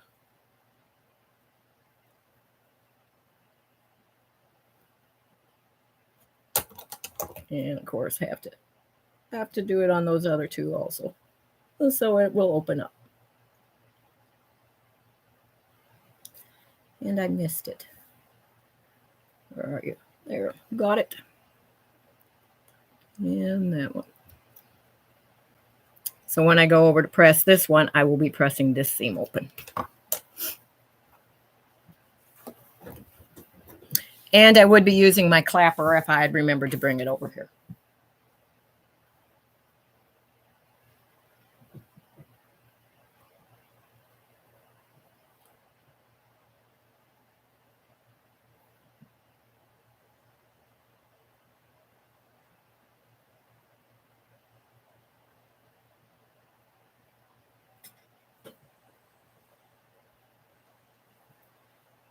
And it moved my other one below it over. Press those.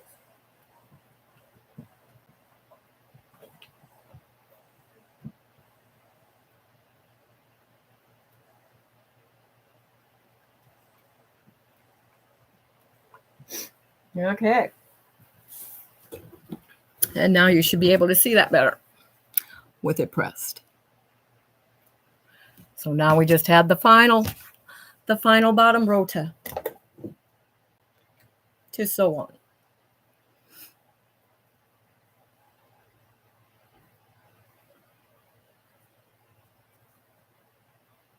And our block is going to be complete.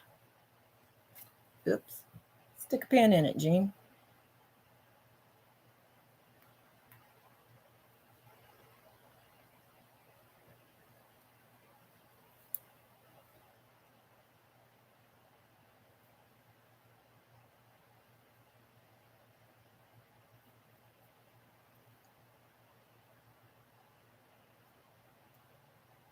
Sorry, I'm caught right now. I guess I was concentrating.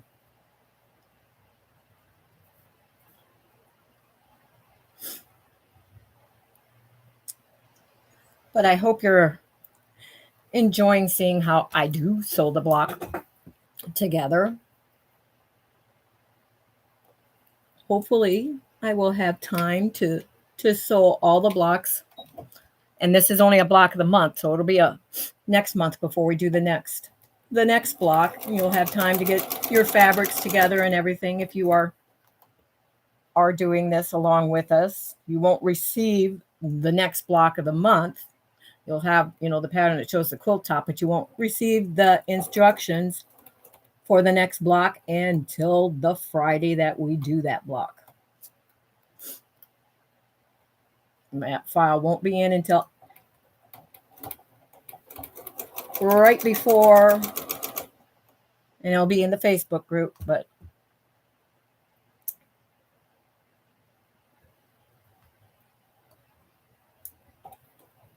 you'll be able to fast forward to where the part is for sewing that together. If you need to watch along while you are sewing your block again, you'll always be able to get that on the replay of the video.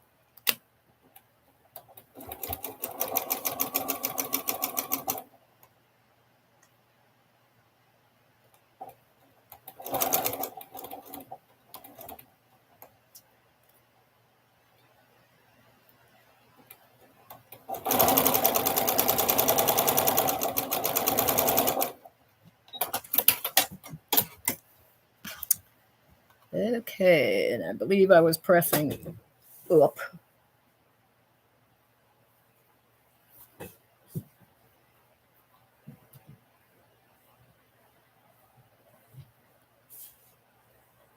I do like a bigger iron for when you're pressing the actual block, but we have to make do with what we can have next to us while we are on a live or taping.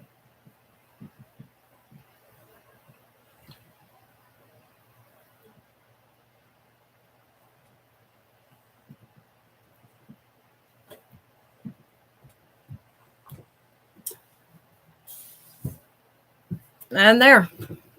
Let me make sure that I'm holding it up the correct. Well, okay, it doesn't matter, I guess. But there is the Clay's Choice block all pieced together. And at this point, it should measure 12.5 inches. It'll be a 12-inch finished block. All of them are the same size. So I hope it looks like she is using the flat flower pins. Yes, I am. And those are the ones I'm using because they are very, very thin. And I don't like it to distort my seam allowances, so I use the thin pins. And that way I'm also able to sew up and stop. Like I said, 1 to 2 threads. I know right where my machine will stop by my foot control. So I'm able to sew up right to 1 to 2 threads before I remove that pin so that nothing moves. But yes, I am using the flat flower pins. And if you get the purple and yellow ones, they are not as thin as the blue ones. Just saying. They may look like they're the same, but they're not. Some are thicker. Okay, so that is it again. That is the first block. So next month, I will say exactly the week. I haven't looked to be able to say exactly what that date is, but I can probably, let me see if I can click that up real good so I can tell you. And I've had mine for a long time. I probably got them a long time ago. Oh, you know, when I will get notions at Joann's. I don't buy fabric there. I will just confess that. But I will buy notions there, you know, on the 40% coupons or when they're having a notion sale or whatever.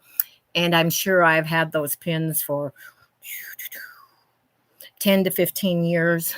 But I did get them at Joann's Fabrics many moons ago. But I'm going to get my calendar up here and I'm going to see so I can tell you what Friday the next block will be. So bear with me just a minute here. So it should be August the 4th. If you want to jot that down, that will be when the next block comes out on the 2023 Stars and Chains block of the month. And I better write it down so I don't forget.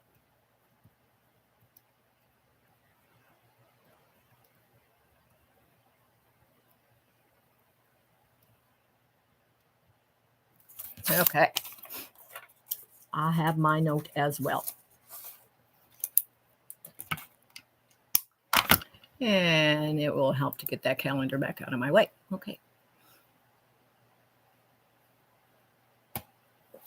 Yes.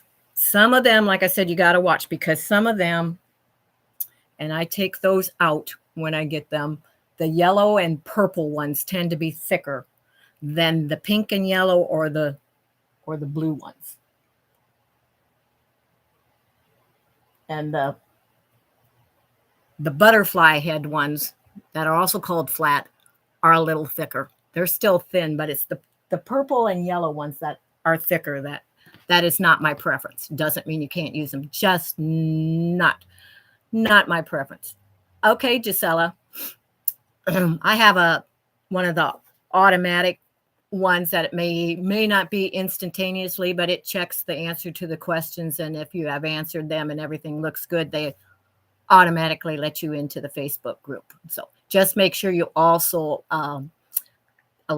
sometimes some people forget to agree to the rules of the group, and it'll get kicked back, but you can just go and answer that again and be let in if that happens. But okay, so that is done. And I'm not going to be using the iron again, so I am going to unplug that.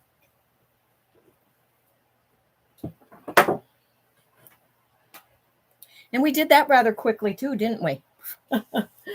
It's like, yeah, that block went very quickly. And because this is hot, I am going to step out of frame and move this over here out of the way.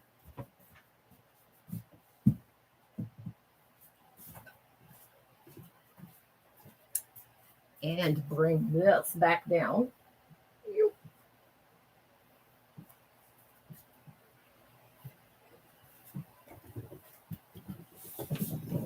Okay.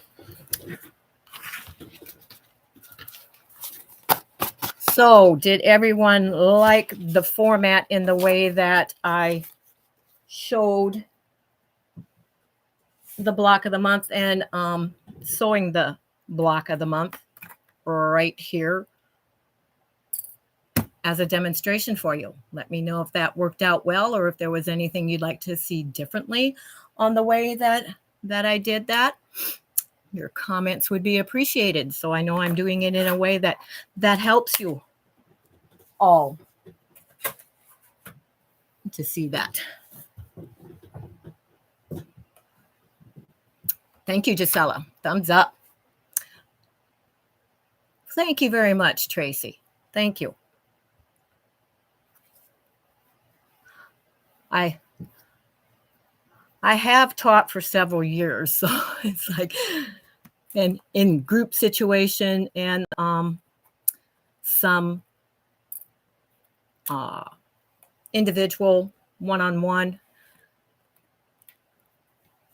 So hopefully I explain things well, and I'm always open to any questions you have. And I always let everyone know that the way that I do it is not the only way. It's not a right or wrong way. It is the way that is my preference and my most comfortable way, and the way that I like. I will show at times different ways to do things so that you can decide, okay, which is the method that you like, to where as this goes down, I haven't decided for sure yet, but I may show another way of doing half square triangles on one of the blocks. So if you haven't seen a different method, you may go, oh, well, I like that method. Let's give it a try. And you can always decide for yourself which is the method that you like and enjoy. And some of them, sometimes there's one method that will work in one block that, no, you don't want to use that method in another block. So there's more than one way to do everything, and everything is a preference to people. There are no quilt police. There are no right or wrong in my book. Well, there are some things, of course, you can do wrong, but yeah, it's just the way that I am comfortable with and that I like is what I teach. Okay, so I am going to just cool off a little bit before I go back to the embroidery stitch of the week again. And for those that you that weren't here earlier, I just wanted to remind you, because I did kind of have I can't say blonde moment, even though I used to be blonde, and I am still blonde. I did pay to have my hair go gray, But I couldn't remember and why on which day I had said that I will be starting to sew, and it won't be a teaching one on that. It's just for those that want to sew along as we're doing it. It will be on, Mondays, not every Monday, but on the Monday during my live on Mondays that I will be working on the Over the River and Through the Woods.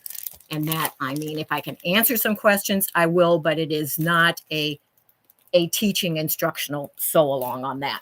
It was one that I was doing, and a couple of the gals that are here throughout the week in my stitching cottage with me wanted to do that pattern. I mentioned it in one of my weekend reviews, and I know there were a couple that said, "Ooh, I would love to do that along with you." So it is, sew on your own along, just as if you were in a little, quilting bee working on your own thing.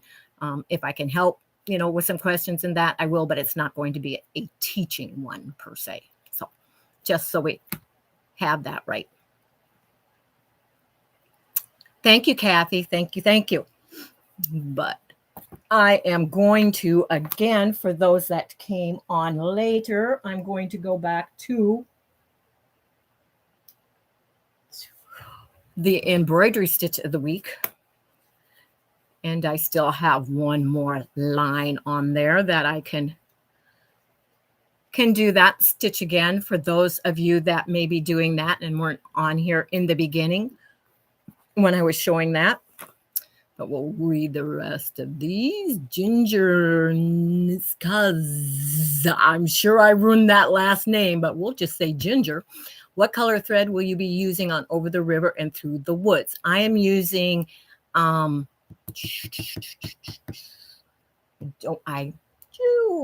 box is way over there. I'm using a VALDANI brown that is a variegated one. I will put the number of that in the description box, Ginger, because it's all the way across the room and behind the long arm is where I have my container with that in it right now. Sorry, I didn't think of that sooner, but yeah, and it'll be it's a size 12 VALDANI that I will be using on it, but it's variegated. I didn't want it all to be a plain color going through it, but I will be using a variegated brown. I just don't know the number of it, but I will put that in the description box, and I will also include it in my Facebook group if you're there, if I remember.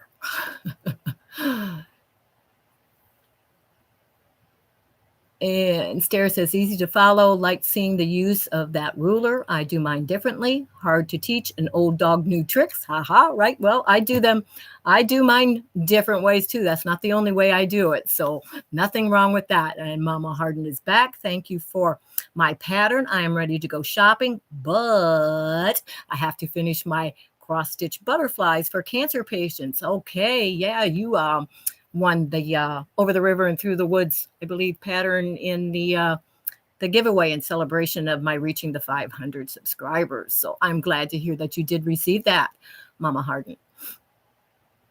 And Tracy says, be right back. Going to grab something to drink. Okay, I think I need to wet my throat too. I'll be drinking cold coffee as usual. It started out hot, but it's cold now.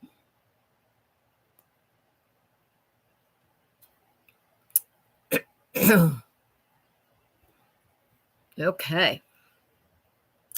So the stitch that we are doing, and I showed earlier both of these books that have different covers, which I put a link previously in the description box. They're available on Amazon. Oops, get to the right part of it. They are both the same. One is just a newer one. So the cover looks different, but the stitches even landed on the exact same page inside. So they are the same book, just a different cover on them. But if you want to, that is a good resource for following along in the stitches as we have our embroidery stitch of the week.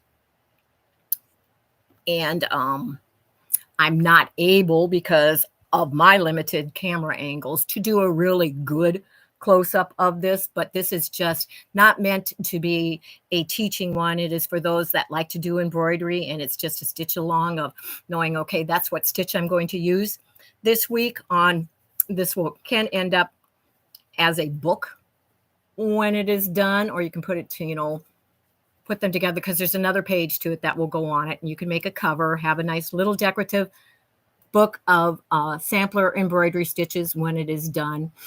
But the first step in that was showing how to do the grid was on Tip Demo Tuesday. Our first stitch last week was the back stitch, and that is what you did on that entire grid.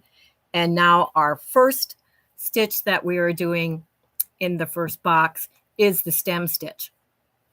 And you can do that. You can do whatever you want. I just drew some lines there. You can draw whatever pattern you want to follow to do your stem stitch within that box, which will be this week. And I am putting the name of the stitch there so that you have reference to that and know, okay, that's what that stitch is to refer back to, but it will be cute. I like those stitch books. Yes, they come in. It's a nice way to display your stitchery and have fun practicing stitches and doing them repeatedly so you get used to the rhythm of that stitch and everything. Great way to do it. Look back and see how you may have improved over the years and everything like that. But the bottom portion I left because I may make some kind of design instead in there, but you'll draw whatever you want to be stitching for to use the stitch of the week. And up here, I will be using the actual stitch. Down here, if I draw something, it'll have the stem stitch in it. Doesn't mean I can't use some other stitches that I know to go with it, like if I'm doing a flower or something like that. But the top portion of mine will have the stitch of the week only in it. And got only 20, Sarah says, got only 29 more things to do now, so gotta run. Have enjoyed all the instructions today. Thank you. And ladies, thank you. Take care. Take care. Ugh. I'm glad you only have 29 because I said in the beginning I have 50 million and one things to do. But take care. Thank you for stopping in, and I'm glad that you enjoyed it. Pam says she has to run. Bye, everyone. Bye-bye, Pam. Patty C says, you are amazing. Oh, thank you. Thank you. That's too kind. Now I have to go back and join in on all the stuff. Okay. We will welcome you there if what you mean is the Facebook group or the stuff that I did previously and watching the replay. But thank you. Glad that you stopped by, Patty, and I'm sure that I will see you later. And Gisela is also leaving. Yes, I hope you do feel better. Take care. Don't do any more damage to that broken shoulder before you are able to get in and get it fixed. Be very, very, very careful. And June says, bye, everyone. See you later. Okay. And those of you that are popping off, just a reminder that we do have some time to go yet, but I know that it's going to be kind of a repeat of some of the stuff that I have already done. But if you want to pop in later, I'll still be here until 2 o'clock Eastern Standard Time. And Mama Harden is saying hello to Kathy's Quilts and Crafts. How are you this sunny day? I had to look out and see if it was still sunny here. Because we have had a lot of rain. You are giving me hope. Someone is running around my town handing out sticks that make the holder drop their IQ to equal their shoe size. Been a day and not even close to over. That is funny. That is funny. Okay. Yeah. Patty C., you're always good for a laugh. Thank you. Appreciate it. But I'm going to turn, I'm just getting my needle in my work here, and I will turn my screen back down so you can see as I stitch this again. You won't be able to see close up, but I'll try to make it so you can see as much as you can. But again, on the stem stitch, you are coming up to the left side of your line and right at the very beginning next to whatever you are doing, and that is considered A in the instructions. And only on the first beginning part of the stitch, For B, you are going about a 1/4 inch away from where you started, and then you are going to come up right in between your start and where you just put it down for B. And that is only for the stitch one, and you are keeping your thread, so it's swinging down or staying low. And that's the way you remember that in the stem stitch, which starts with S. So swing low, or stay low, will remind you that the thread goes on the bottom of the needle, not the top side. And you're going to pull that through. Then on the next one that you're calling D, you're going to go 1/8 of an inch away, and you're coming up at your B, which is the end of the stitch that you just took. And all of them then will be that way. It's only the first stitch that you have to go a little farther and come up in the middle. And you're just going to continue to work that way. And I'm too low down always because I'm used to holding my work down lower as I stitch. It's hard to hold it up and stitch, which you'll notice I do not use. For the most part, I do not use an embroidery hoop. I have more control by holding it and using my fingers as the tension as I work instead of a hoop. Because I like to use my thumb to control my needle where I'm coming up and down. And if you've got a hoop, you can't always reach your thumb where it needs to be. So that is just the reason why I don't use a hoop. And I don't pull my stitches too tight, so I don't end up with a pucker.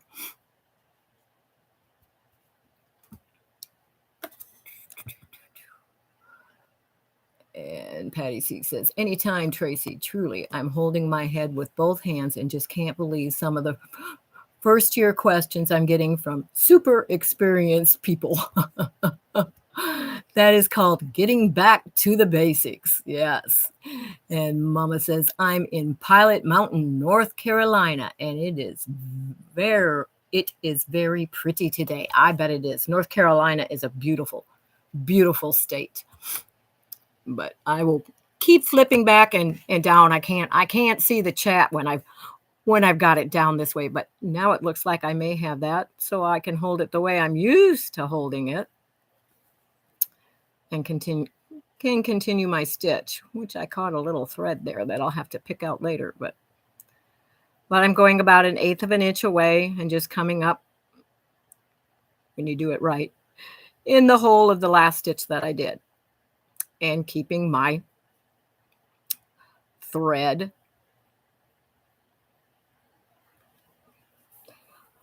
I'm not used to saying that. Stay low or swing low. So the thread is swinging on the bottom side of the needle, not the top.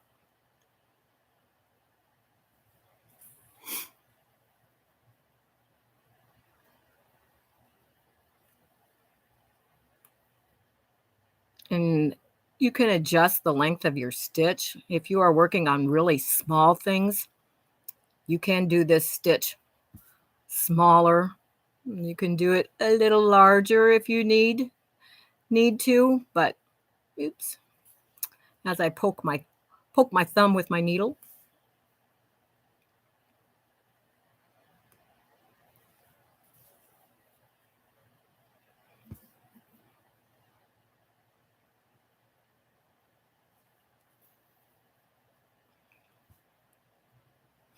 And I'm going to let that dangle down because it's getting a little twist in it.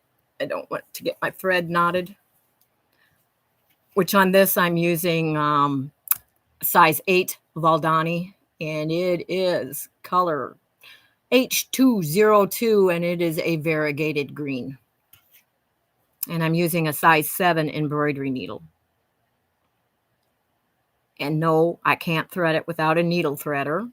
I use the Clover lighted needle threader. If you don't push it down, you don't have to use the light. Light comes on when you flick it. Oops. All the way up. I think I might need a new battery. It's starting to once in a while go out on me.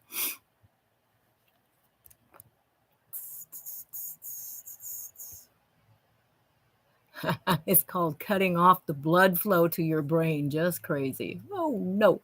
I can't afford cutting off blood flow. Nope. Ouch, that would hurt. Yep. They have been doing it for years. Oh, not good.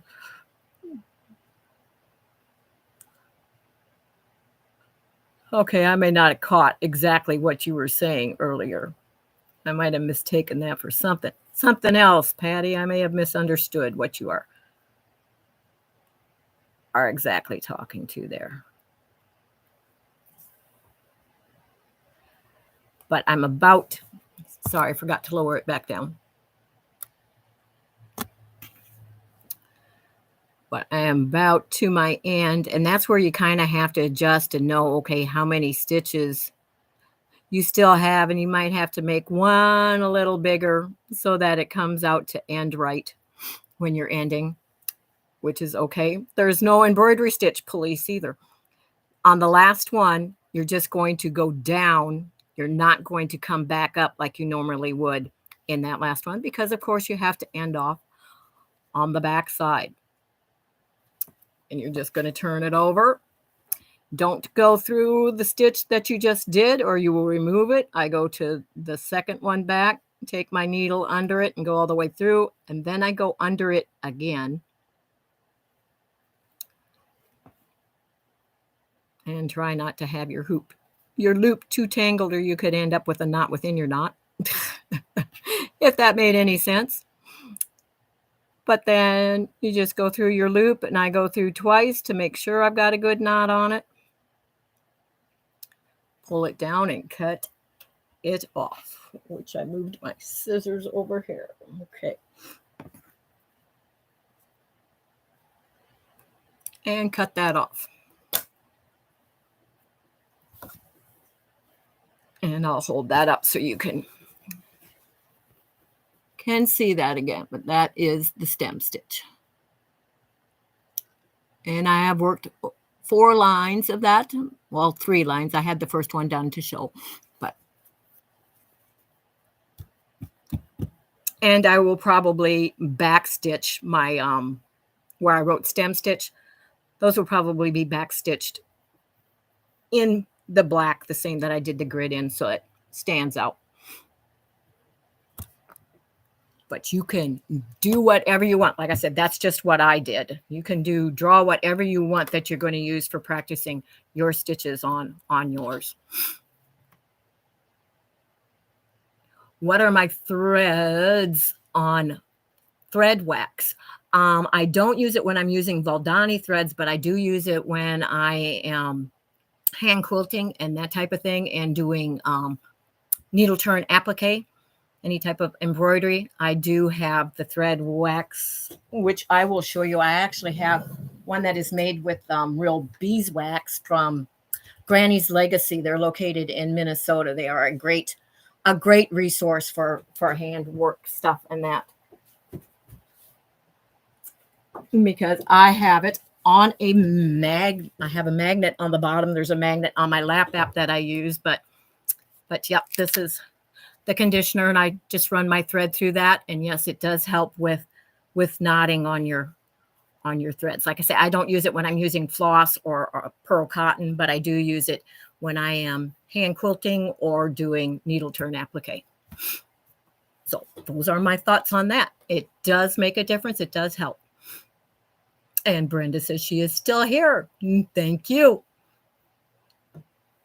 A magnet on the back, like a needle minder, yes, which I can grab that and show you what I'm talking about as a lap app.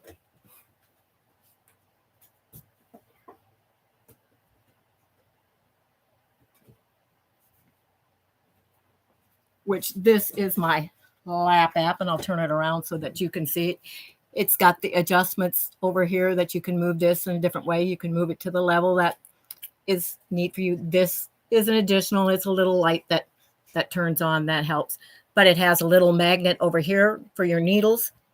It didn't have one over here. I added that myself and glued it on, and that is where I keep my thread conditioner. So it's there. I made the cover. It comes with a cover and a pattern to make more. So of course I wanted it to match the cottage, so I made a new one with it. There's a little pocket up there. I have another needle minder up here the tools that I use most often when I'm working. And then of course it's got the 3 little spools there to hold your threads that you're using. But yeah, it works really well because you can put that in your lap and it supports your arms while you are working instead of holding it up in the air like this. That has a tendency to put pressure on your arms, your shoulders, your neck, your back, and this helps relieve that, and it also makes it so that you have both hands free to work on your work instead of one of those holding your hoop or whatever as you're working on your stuff. But that is what a lap app is when I always refer to that.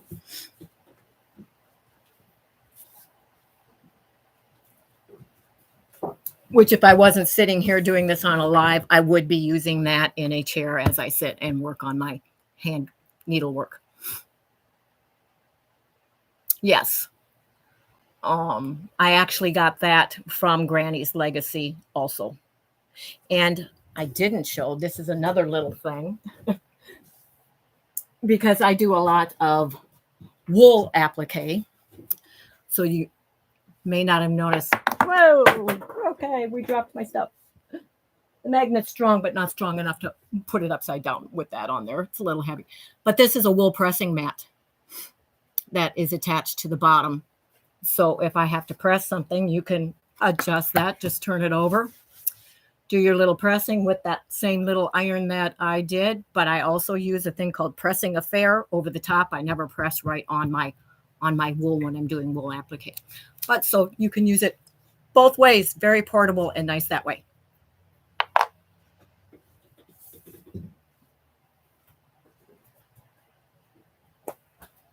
Set that back over the chair. Okay, where did I leave off?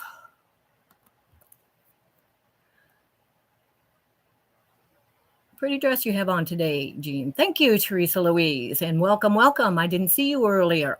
It is an old, I don't know how many of you are familiar with LuLaRoe, but it's an old Carly from back in the days when I used to purchase a lot of LuLaRoe. And so it's old. It's old. But so am I, and that's okay. It's cool. I don't wear shorts or anything like that in the, the warm weather. So it comes down a nice length below, just below the knees, or some of them are right at the knee, but it's longer in the back. So I like that and can keep cool that way because I'm not one that really likes to show my legs, and I do not ever wear shorts. So yes, I like that idea too, of the wool mat on the bottom, which I have 2 of them. Only one has the wool mat on the bottom. I have 2 because I do a lot of the work out here. I also do a lot of that inside when I'm sitting inside. So instead of having to take it back and forth, and then, okay, when you're out here, it's like, oh, well, my lap app's inside, got to go back in and get it. I very quickly decided I needed a second one. So I have one that I keep in the house and one that I keep out here. But they are a game changer if you do a lot of hand work. And of course, you have seen that when I am hand quilting, I have a lap hoop for that. I also have a hand quilting frame, which I have taken down for a while. I had it up, but I don't use it as often. And it was taking up a lot of room. I decided I wanted to take it down for a while because my preference is just holding it in my lap and doing it. But I have a lap hoop for that was custom made. A gal that I knew and quilted in a group with, her husband custom made them, and I was fortunate enough to get one made by him before he passed away. I would have more than one if he was still with us, but he's no longer living. So, but very, very nice. So where am I? We've got about an hour left. Don't be afraid if you have any questions to fill the time. What do you make with the wool applique? All different kinds of things, Tracy. I have all kinds of kits that I have not done yet. If I can get to it, let me see. I will show you one thing that is a table mat that I'm working on. Let me see if I can get to that real quick.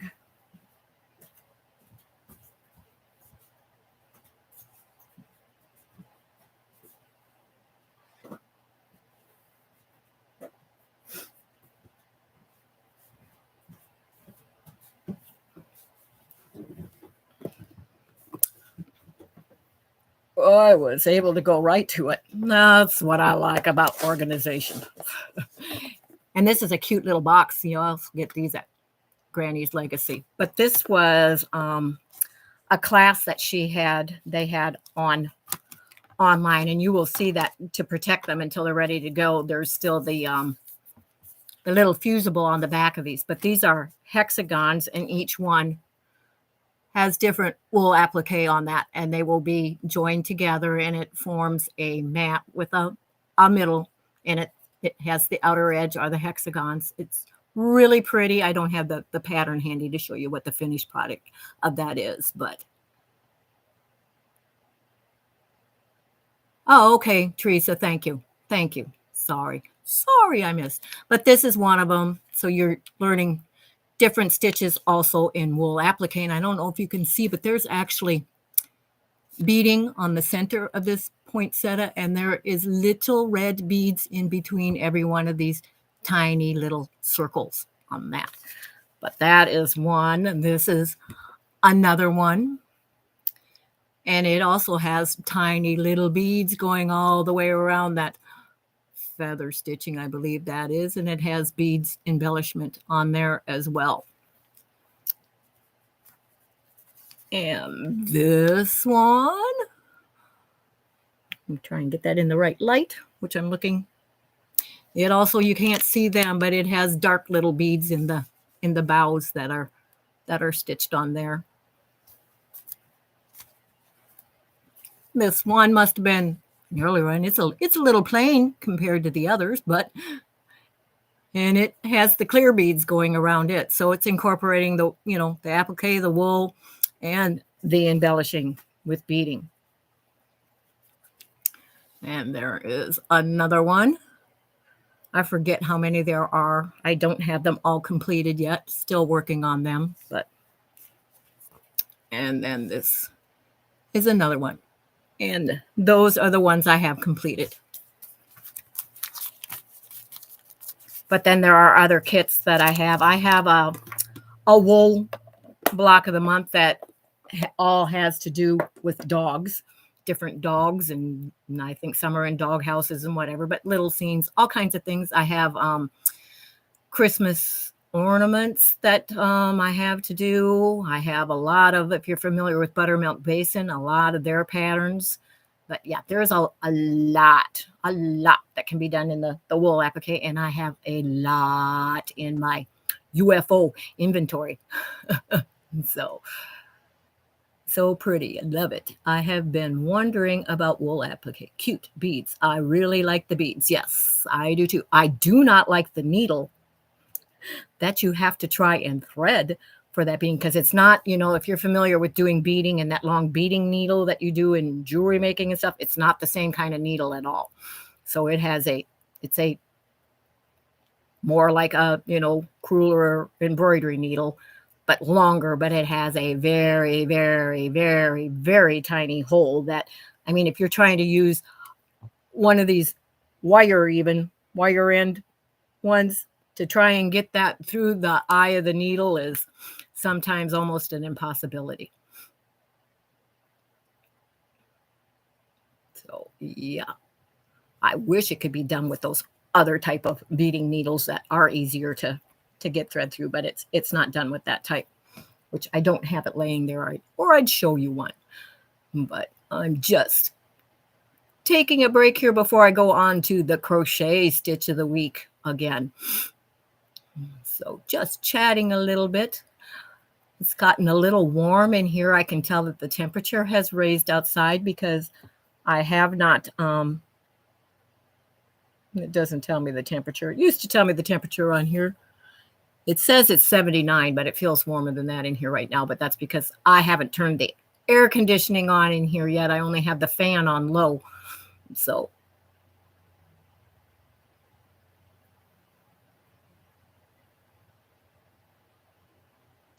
yeah, this isn't, it's a special needle that they had. It's not one that I've seen before. It's not a size, it's not an applique needle, but yeah. But I do have all kinds of different needle threaders, and that's the only needle in all my, over 37 years of doing, needlework, that I've ever come across that I had a hard time with getting threaded. For a while, I thought this is almost an impossibility. I even thought, okay, and I tried but couldn't get that through either, was the floss that you use for your teeth. I thought, oh, well, maybe that'll go through it and double over it and pull it through, but not so much. What will work the easiest is if you just take a regular thread, double it, go through the eye of the needle so you have a loop, put it through on that, and then pull it through. Then that worked. But split down the middle for a big eye needle. Yep. Yeah, there are so many needles out there for us to use and everything. I usually use a milliner's or a straw needle for a lot of my applique. It just depends upon what I'm working on when I'm doing the needle turn and that type of thing. But I'm going to set that over there and hopefully not knock it off like I did earlier. I better set it off to the side instead. There, I know. The minute I said that, it's like, oh, now I'll do it for sure. And so I'm going to set it there. And pull this back over here. Which, see, there's the good reason to have the little, yarn marker through the loop, because I did end up pulling the hook through there, and some of those stitches could have come undone if I had not had that in there.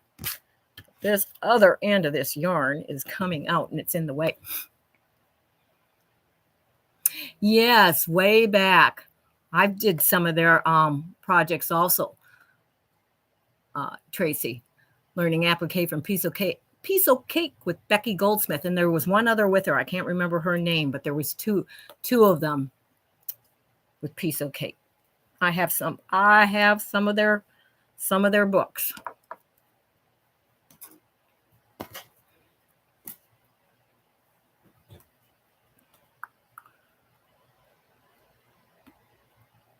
When piecing a wool quilt, what thread would you use? What type of wool quilt are you talking about? Are you talking about like a crazy quilt? Because I haven't made a wool quilt.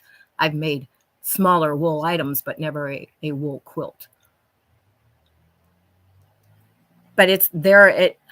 I mean, in your wool applique and everything, you can use DMC floss. I mean, if you're talking about, the little things that I was working on, it's all a preference in what type of floss or thread or whatever that you like working with.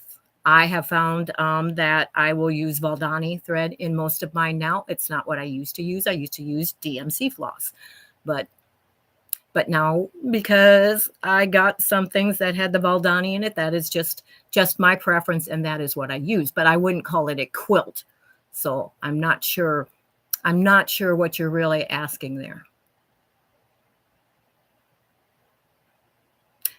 Yeah, I like I use a longer than what I use for hand quilting on applique.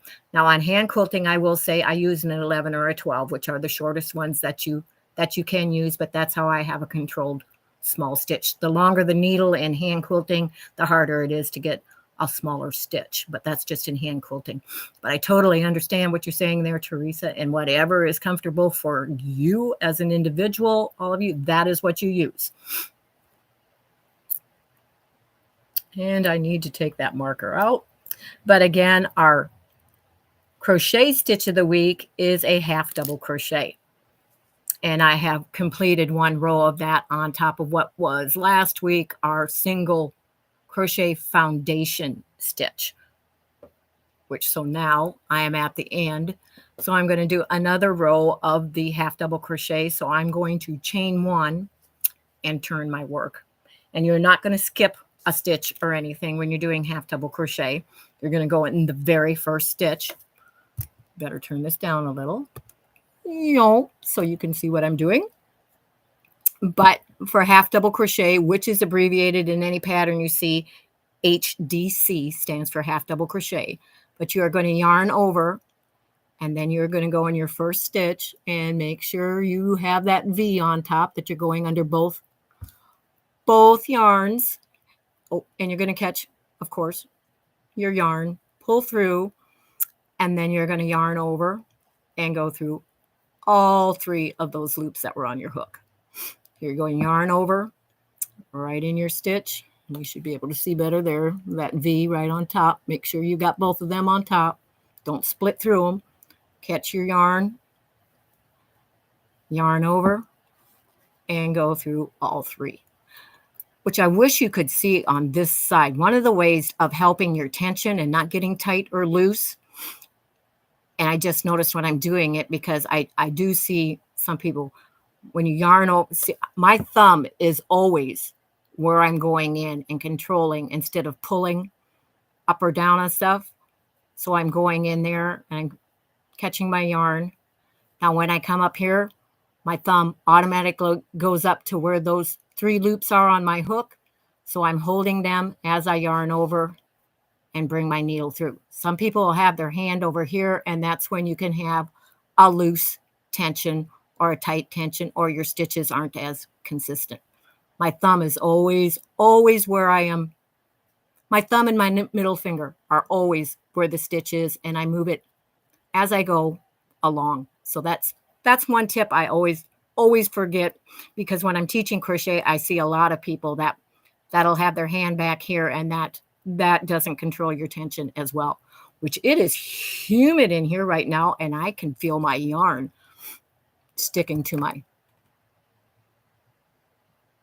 bye-bye, Lisa. Thank you very much. Have a great weekend yourself. Thank you. The wool is cut in rectangles and sewn together to make a quilt top. Okay, I have never made one out of totally wool, so I would have to leave that for maybe somebody that has sewn a quilt out of wool. I have, used flannel and that type of thing, but I have never made a quilt top out of wool squares or rectangles. So I'm sorry, I can't answer that question for you.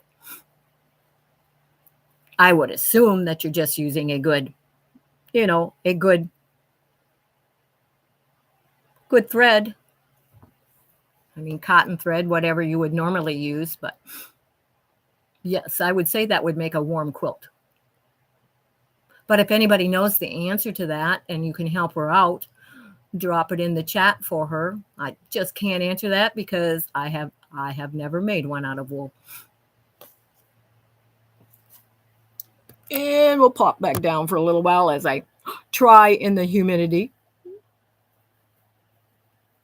to work on this, but that's when I can tell that it's gotten warmer in here, because now my yarn is sticking to my fingers. It doesn't want to slide as well.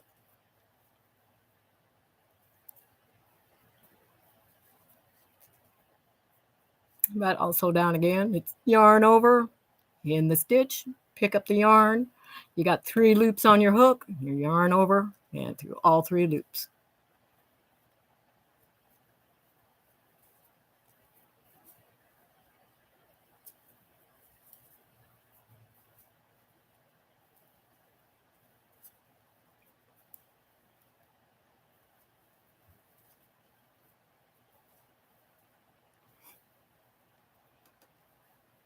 Yeah, somebody just said I would just use cotton thread. Yeah, I would use a good cotton thread. I would think that would be what you would use.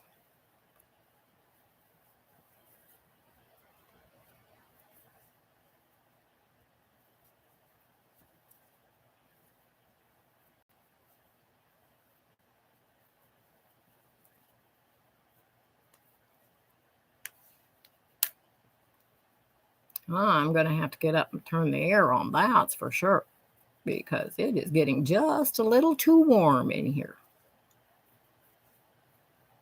And it's going to get warmer, so I'm going to set that down a minute. And if you don't mind, I'm going to step out of frame and I'm going to go over and turn my air on.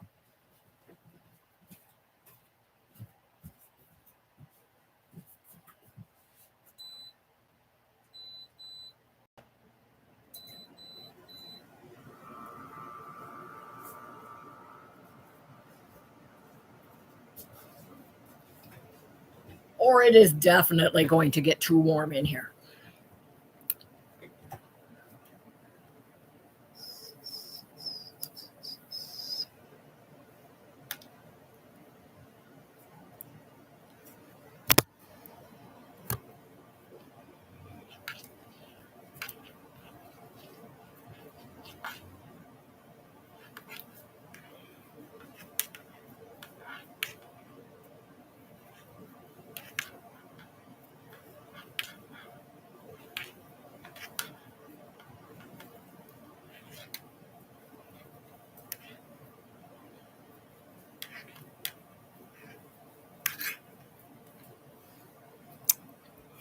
That is how it looks, which you're looking at the wrong side right now. This is the right side.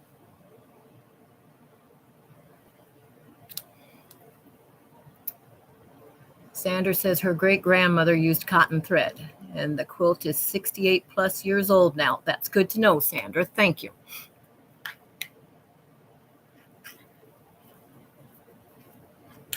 And welcome.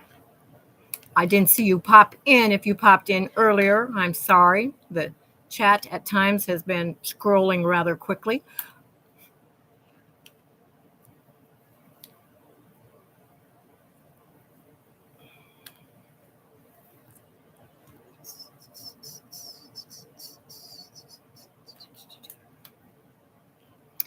I haven't missed anything so far. Everyone's saying hello to Sandra.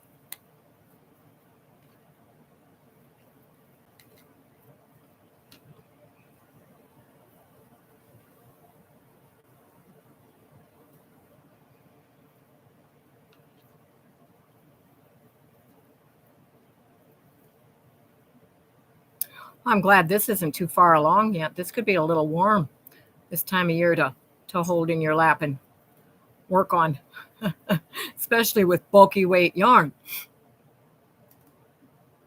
Happy Ray of Crafty Sunshine says, hello, Sandra. I think I probably missed if you popped on earlier also. I'm sorry. Happy if I did. I don't intentionally miss saying hello and welcome to anyone, but as I was sewing the block for the block of the month earlier, I was at the machine and stuff, and with the thing turned down, so, and at times it has scrolled pretty quick, but okay, you received it as a gift. That's a nice gift, and it is very pretty. I'm sure it is. I'm sure it is. Would love to see that when you get it put together or stitched. No worries. You were sewing. Okay. Thank you, Happy. Is it okay to call you Happy? That's a lot shorter than Happy Ray of Crafty Sunshine. You have a long name that shows up on yours just like I do.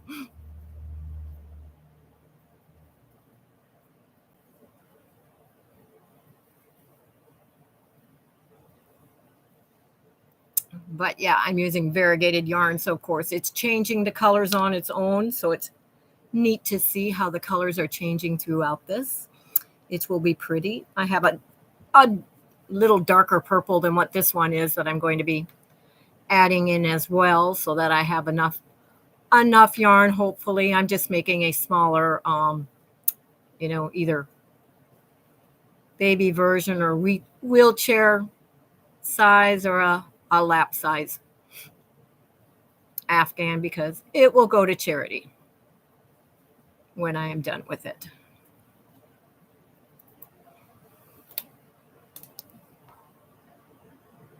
My name is Ray or Happy. Okay, thank you. I will try and remember that. Ray. I like that. So I get I was thinking Ray of Sunshine, but you changed it to Crafty Sunshine. I like that. And I'm sure you are a ray of sunshine.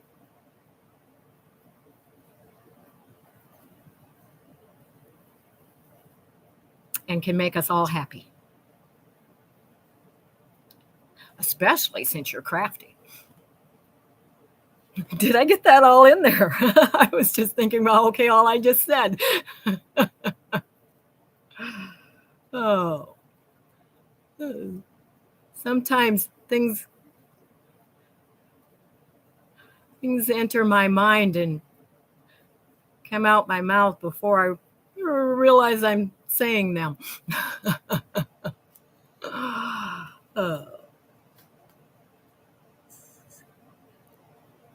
Okay, Shirley's been here for a while. Yep, I didn't miss her.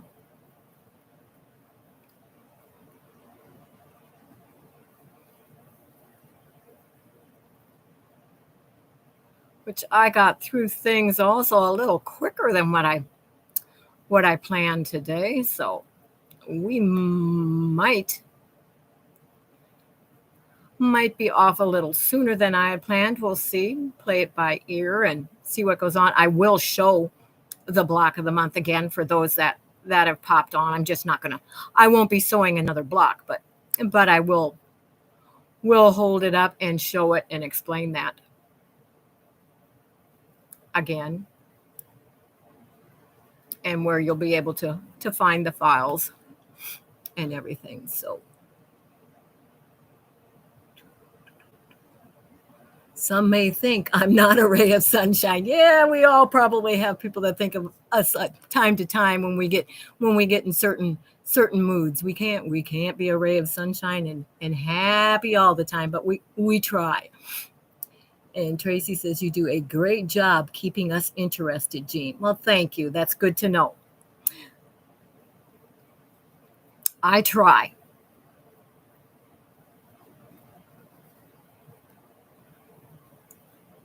I do try, which hopefully soon I'll be getting a schedule to where I will be having special guests pop up with me from time to time, an interview here or there, sometimes maybe a collaboration on something, but yeah, lots of plans for. And that is the last stitch on that row. And because I know what is coming next, except I want to do one more row so I end up on the right side, ready to start on the next one. So yeah, if you want to do 3 rows of that half double crochet, that is how many you can do for those that are going to be doing the crochet stitch of the week. 3 rows would work perfectly for what I have planned for next week's stitch. But I am going to, oops, it just slid underneath my laptop. I'm going to go ahead and turn though, so I know where I am. Work a couple stitches back on this row so I know where I'm leaving off.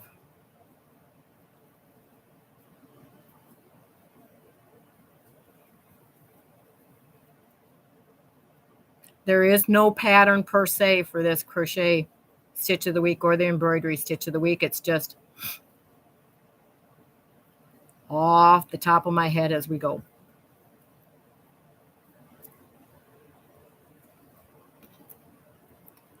So I'm going to put my stitch marker in that loop again so that it does not come undone. And lay that to the side for a little bit while I come back up here.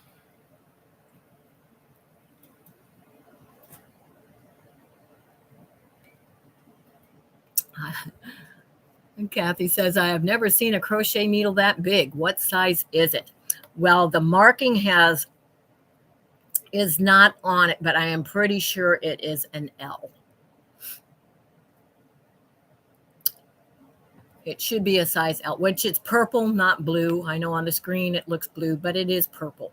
But when you purchase them, and I don't think you can get these hooks anymore. They did sell them at Hobby Lobby, but I don't think they carry carry this brand anymore, but the size goes by the color, and I don't have that anymore, but I can pretty much judge by looking at my hooks what size they are, and I would say that this is an L. The reason it's big is because I'm using a size, let me make sure, I am using a size 5 bulky weight yarn, and it does call for a size L hook. So that is what I am using.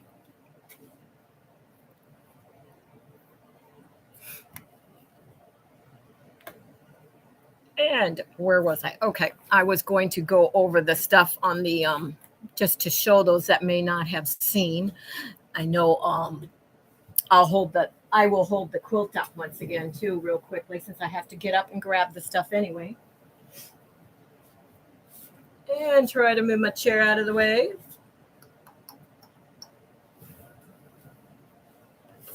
Scoot. If you put it together the way that I have planned it, this is what you will end up with in whatever fabric choices you go with. But I'll try and hold up so you can see all the way. But this is a finished version of the quilt. Already quilted as well. It has fireworks on it, very appropriate for this time of year. And the backing, just so you can see, is flags. But that is the quilt completed.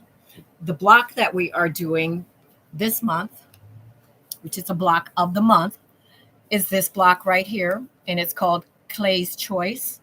There are only 6 blocks per se that we are doing because there's 6 months left in the year. And then there is this alternate block that is put together to put it together, and that is a chain block with a star in the middle. And there are 6 of those that you will make if you want to put it together in this setting. You can put yours together however you want, but that is how the instructions that I designed in EQ8 are made for. If you want to do something else, you do you, but you're on your own. And I will pull the block over that I sewed earlier also to show once again, which I am doing mine in Christmas fabrics, because I don't do a whole lot in Christmas and I don't have a lot of Christmas fabrics, but I thought, okay, that's what I'll do mine in. But so here is the copy of the picture of the quilt.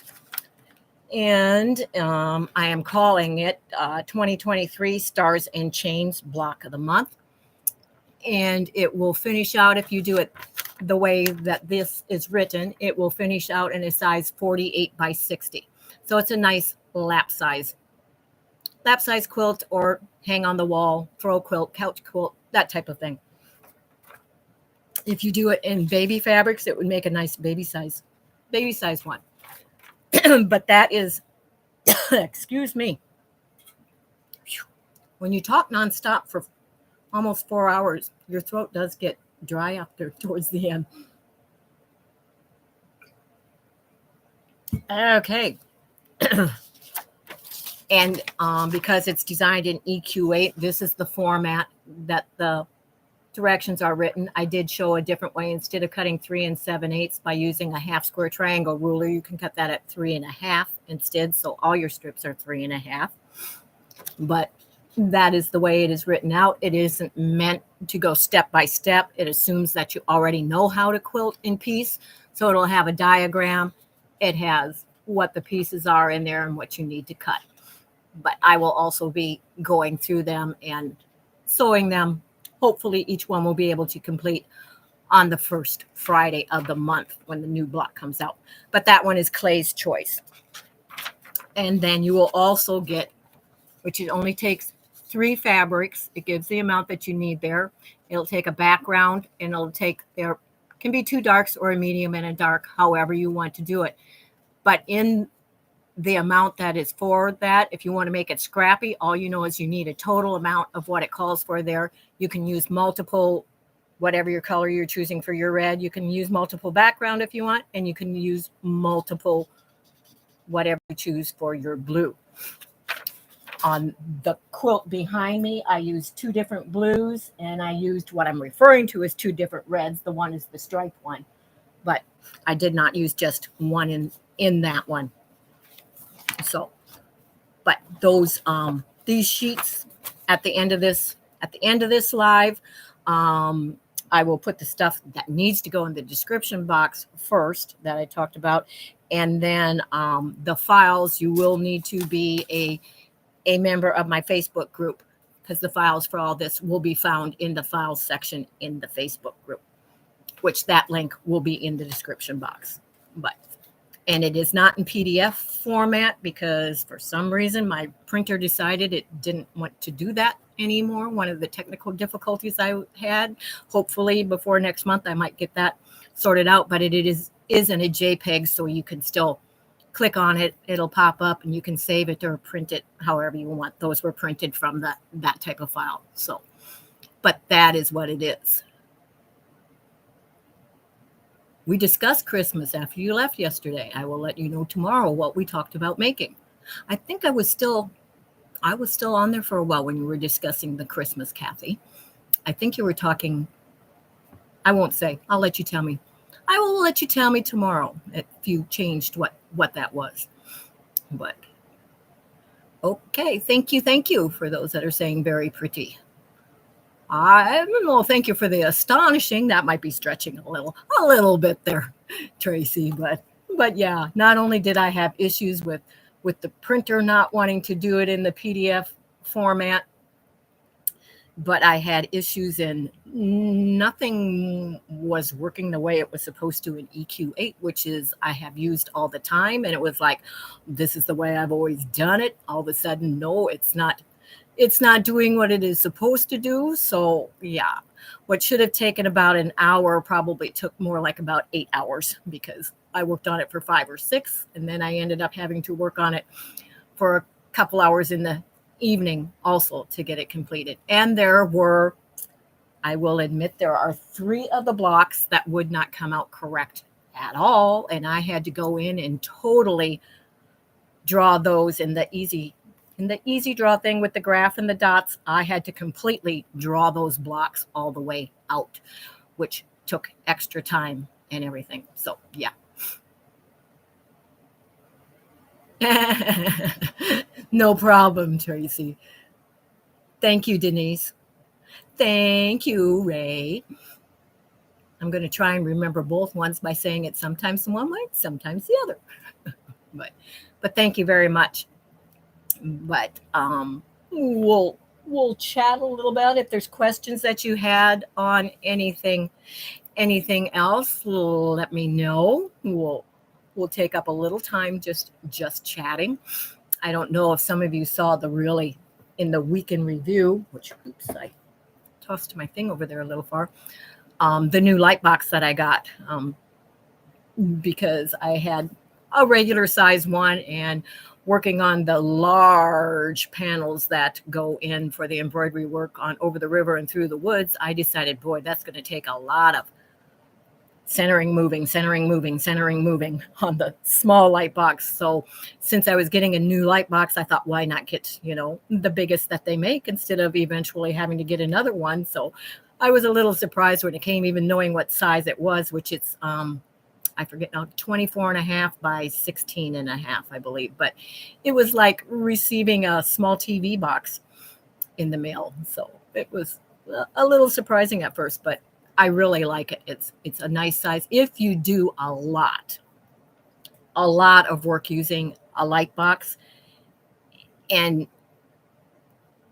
it would be a good investment. Now, most of the time, you're not going to need that large because your pieces are smaller that you're putting together into something.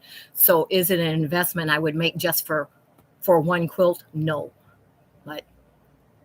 And not many patterns have, a 15-inch wide by 44, length piece of fabric that you're working with, but it's handy to have when you are. Thank you. Yes, please, if you haven't given the thumbs up, which right now we're ahead of the game, maybe on there, except for ones that have come in and out. But yeah, if you haven't given the thumbs up, please give the thumbs up. And if you would like to go back, whether you watch the replay or not, but after this live is over, if you just want to leave a short little comment in the comment section underneath the video, that would be much appreciated also, because that does really help with the algorithm in getting the stuff that we put out there in the YouTube world by YouTube.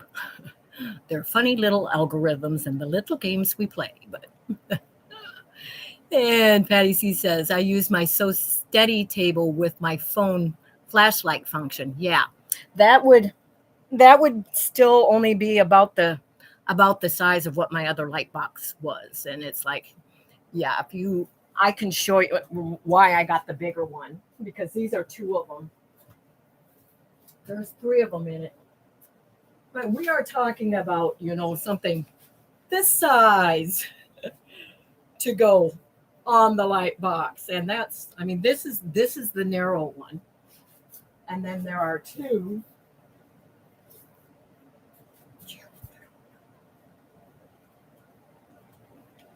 My pin came out there. Which this isn't the way that these, the paper doesn't go on the top side. It's just there, so I know. But yeah, there's two this size that have to be traced on there. So yeah, the smaller one was, it could be done, but it was like, oh,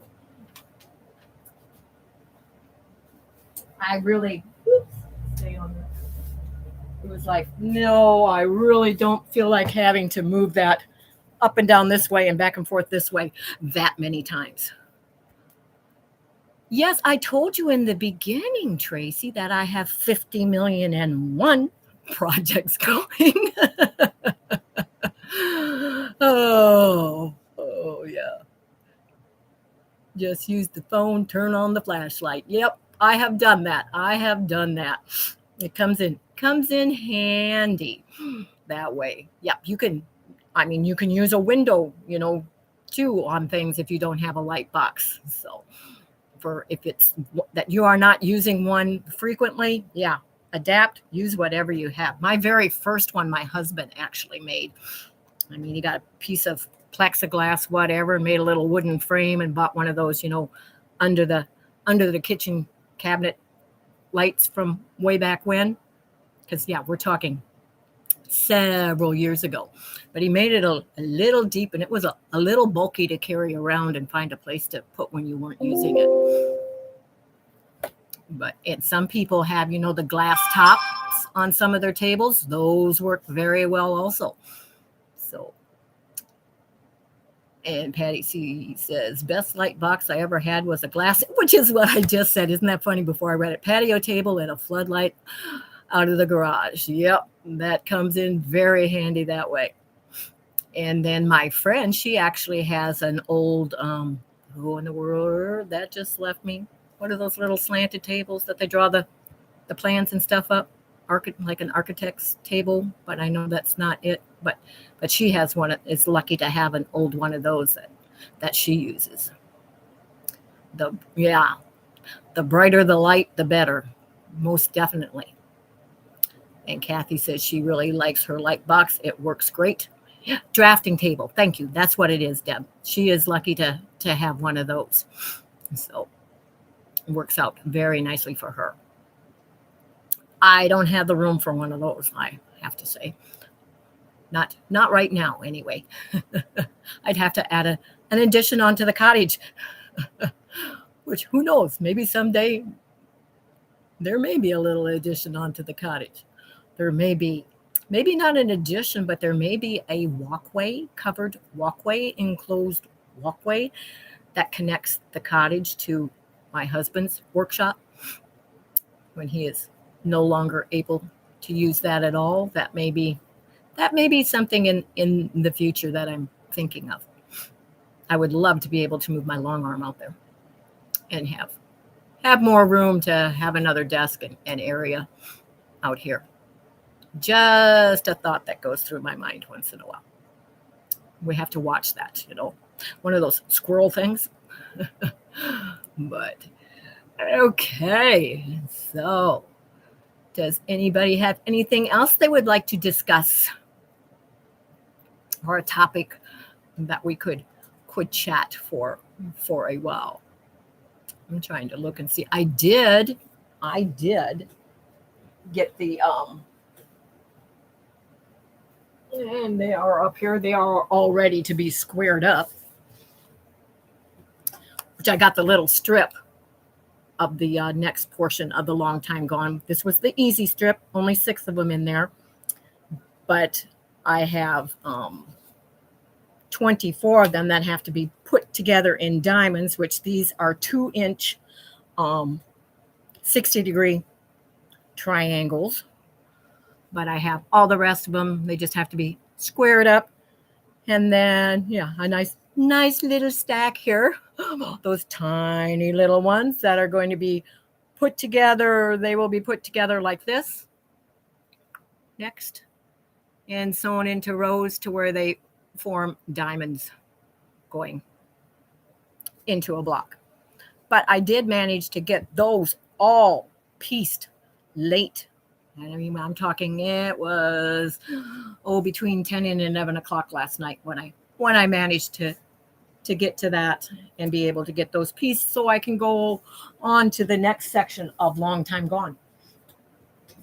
I was feeling bad because I hadn't gotten an opportunity to work on that for a while. And it was like, I was really on a roll. And it's like, when you go almost a week and you don't get to work on it, it's like, no, I need to get back to that. So, okay, you all got quiet on me. It's quiet in where you are all of a sudden.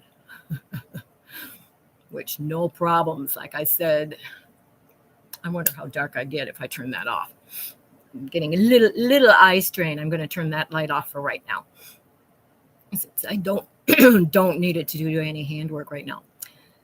And Tracy says, the other day, instead of using hot glue, I sewed the felt and border around a design board with my industrial machine.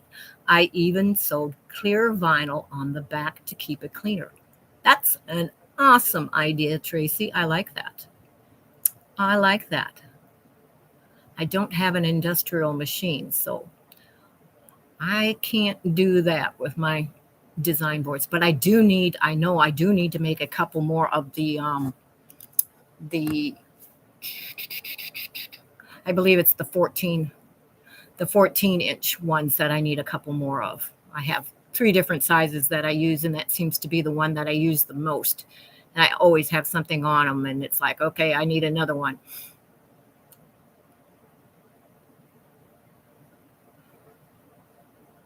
I am here starting a stew. Okay. That sounds good. Sounds good, says Sandra K. Hot glue always burns me. Ouch. Yeah. Have to be careful with the hot glue. What ingredients are you putting in it? Asked Kathy. And I make a mess with hot glue. Oh, that can be fun to work with at times. Patty C says, I made lunch. Keto fried chicken means no breading, fried in bacon grease with homemade buffalo ranch sauce. Okay, the chicken sounds okay with no bacon, no breading, yeah. But I can't have the buffalo ranch sauce. But other than that sounds good too, Patty C. And Debbie says she's here tracing over the river. Well, you're supposed to be doing that on Monday, Debbie. No, just kidding. Say somebody's playing ahead of the game. No, I'm just joking when I say that. I hope everybody realizes that. Just joking. Debbie is my friend that comes over in the cottage, so I'm giving her a little hard time. Is all. We like to joke. And Tracy says, okay, first dibs on going to lunch with Patty C. And Debbie is saying hello to Kathy. Anytime. I love to cook. I love to cook too. And I do, even though it's very little I can eat, I still love to cook for my husband and what he likes, which we don't eat the same things. So, and I just noticed he's not in either room. Once in a while he bumps a camera, and you go in and you find out, oh, the camera just got bumped and it's not showing the same place, but we will give it a little bit. Yeah, and now it's the food part. Is the food part of the show funny and making me hungry? It always seems to turn to food, doesn't it? Or sweets, or somebody's baking or cooking. It's like goes hand in hand with a lot of quilting and stitching. We gotta have our food. We have to have our nourishment to get all of our quilting and everything done. I wouldn't say I'm too well nourished, but I try as best I can. She says she'll come cook for her too. Okay, Patty C, can you pass it through the laptop later or something? Now we need to sew things for the kitchen along with food talk. Yes. Oh, and I have a pattern that I forgot I had that I came across the other day. And it was like, okay, I put it away because I thought, no, I don't like that anymore. And then I got it out and I thought, oh, well, maybe I do. But it's placemats that are in the form of a chicken. I thought, oh, they'd be kind of cute on there from time to time just to brighten and liven things up.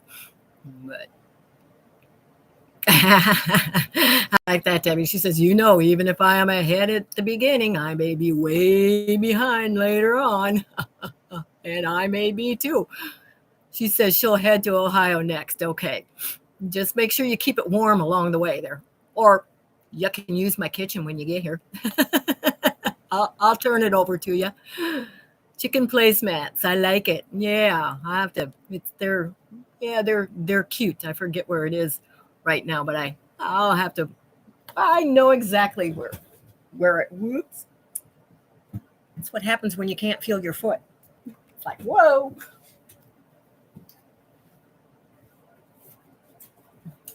I just happened to remember where I stuck it, so I'll show it to you all. It also has a bread bag to keep your bread fresh and warm. But aren't these cute? That is the pattern. But I thought, yeah, it's cute. Very cute. Who would have a TARDIS? Anyone got a transporter or a TARDIS? Oh, okay, you're going over me. I'm not a Trekkie, Star Wars, whatever, or what? Yeah, whatever that. I know what a transporter is, but I don't know what a TARDIS is. You got me on that one. And Mama Harden says she's got to go. Have to take my 5-year-old great granddaughter to the doctor office. She has a bad toothache. Oh, so I'll have to get off here. Catch you again later. Thank you, Mama Harden, and I hope that your granddaughter gets that painful tooth taken care of. So that can be painful. Thank you very much for being here. I'll see you again next time. Have a great day and enjoy time with your granddaughter. Yeah, I thought they were cute. I thought they were cute. She gets there. Ah, you lost me on that one, Debbie. And Kathy says, I love that pattern, Jean. Where can I get one? I have no idea. That I've had this pattern for a long time, but it says by Cotton Ginnies. I would just look up My Chicken Kitchen is the name of it. And it's by Cotton Ginnies. But if I hold that up there, you can jot that down and you can do a Google search and see where it comes up. I don't even know if it's still in print. I don't see a date on it, but I know that I have had it for a good period of time.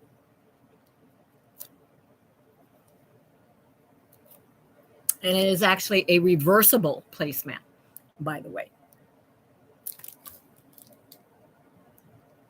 And it looks like it has a napkin, an egg napkin ring and napkin besides. several things in that one. But you got it? Okay, good, Kathy. Doctor Who, okay, has been around for years and years and years. Yeah, I have never watched Doctor Who. So I would go, Doctor Who? But I think, is that little blue that looks like a phone booth thing? Is that what we're talking about?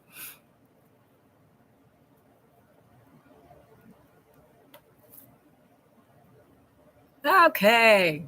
It's like, okay, I kind of know, but no, I've never watched any of it to know what any of it is about. And I think only because I have done crocheting, done have a really long scarf that I think some have made, the scarf that is supposed to be like Doctor Who or whoever, yeah, Doctor Who or something like that. Correct me if I'm wrong on that, but I think that might be one other thing that I may have heard from that. I had finger to key problems. I said, call me when she gets to you with the food. Okay. That's a good one. Okay. We may have to wait a while. She's got quite a few in line, I think, Debbie. And okay, let me remember. I'm trying to remember where you live, Patty C.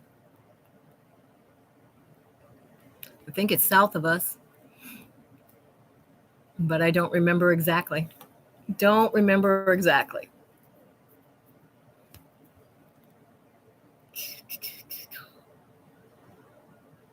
I'll pick you up in Arkansas. In Arkansas. That's a say that you'd pick her up in Arkansas.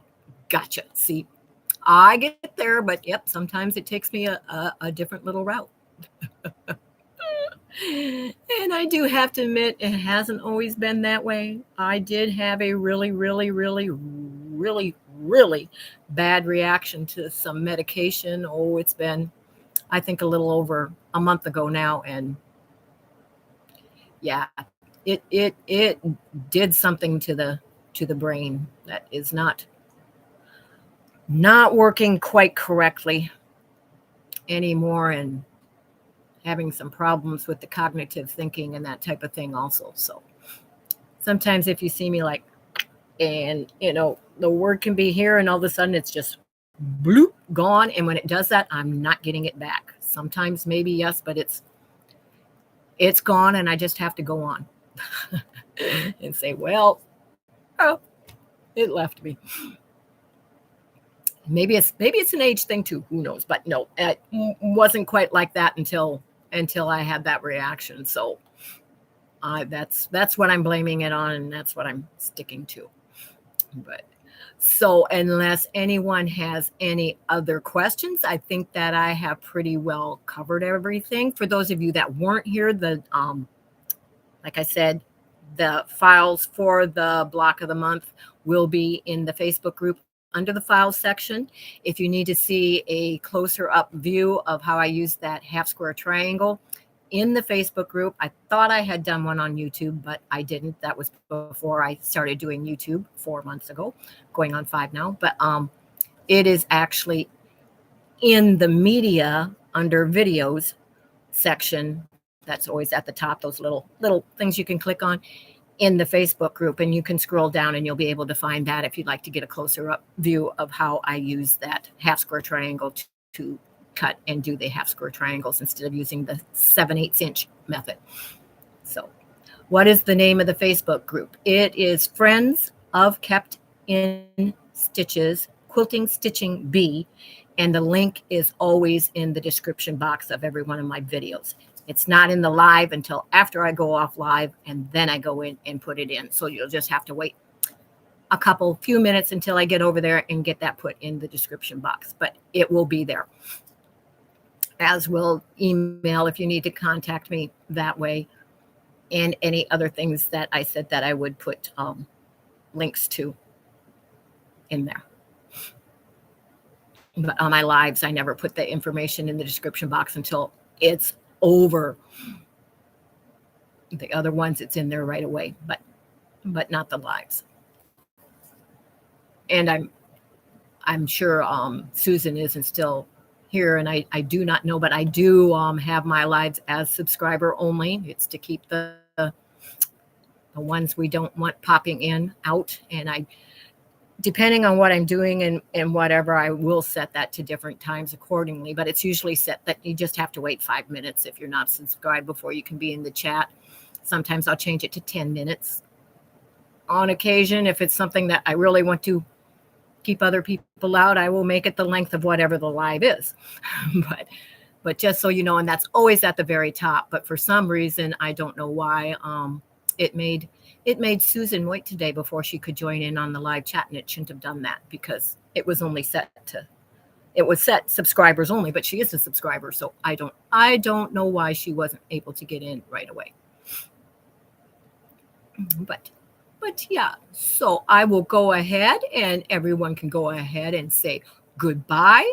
I hope that you have enjoyed today and spending time with me, and hopefully have picked up a few tips, maybe learned a few things along the way. I've had a good time, and I hope there are some of you that are doing the embroidery stitch of the week with me and the crochet stitch of the week, and I hope many of you will join in on the block of the month. So take care, everyone. Have a very, very happy weekend. Enjoy your time. I hope everyone has great weather, can get out and do what they want to do outside and get into the fresh air and that, but also get some time in for stitching. So thanks for being with me. I will see you next on Sunday. That is a recorded one, but for those that you watch as it is uploaded, Sunday is when I do my weekend review. My next live is on Monday morning at 11 Eastern Standard Time until 12. That is a shorter version, just an hour. It's just a relaxed sit and chat. I'll be stitching on something, but it's a relaxed one. And then I always have Tip Demo Tuesday that is also recorded on Tuesdays. No special time. It's just dropped whenever I happen to get around to it and get it finished and upload it, and it is on. So that is my normal schedule. Every once in a while, there might be something extra thrown in, but not really. I try to stay with that schedule. Oh, but I almost forgot. July 10th, I do actually have an appointment at the VA, and I will look for a message if I'm not. I'm hoping that I will still get here in time to do my live on the 10th. My appointment is very early in the morning, but that doesn't necessarily mean I'll be back by 11, but I'm hoping that I am. So if not, check in the community post for if I did not make it back in time to go live on this Monday. So thanks again, everyone. Take care. Thank you for joining me, and I will see you again soon. And of course, in the meantime, remember, I can keep you in stitches. Bye-bye.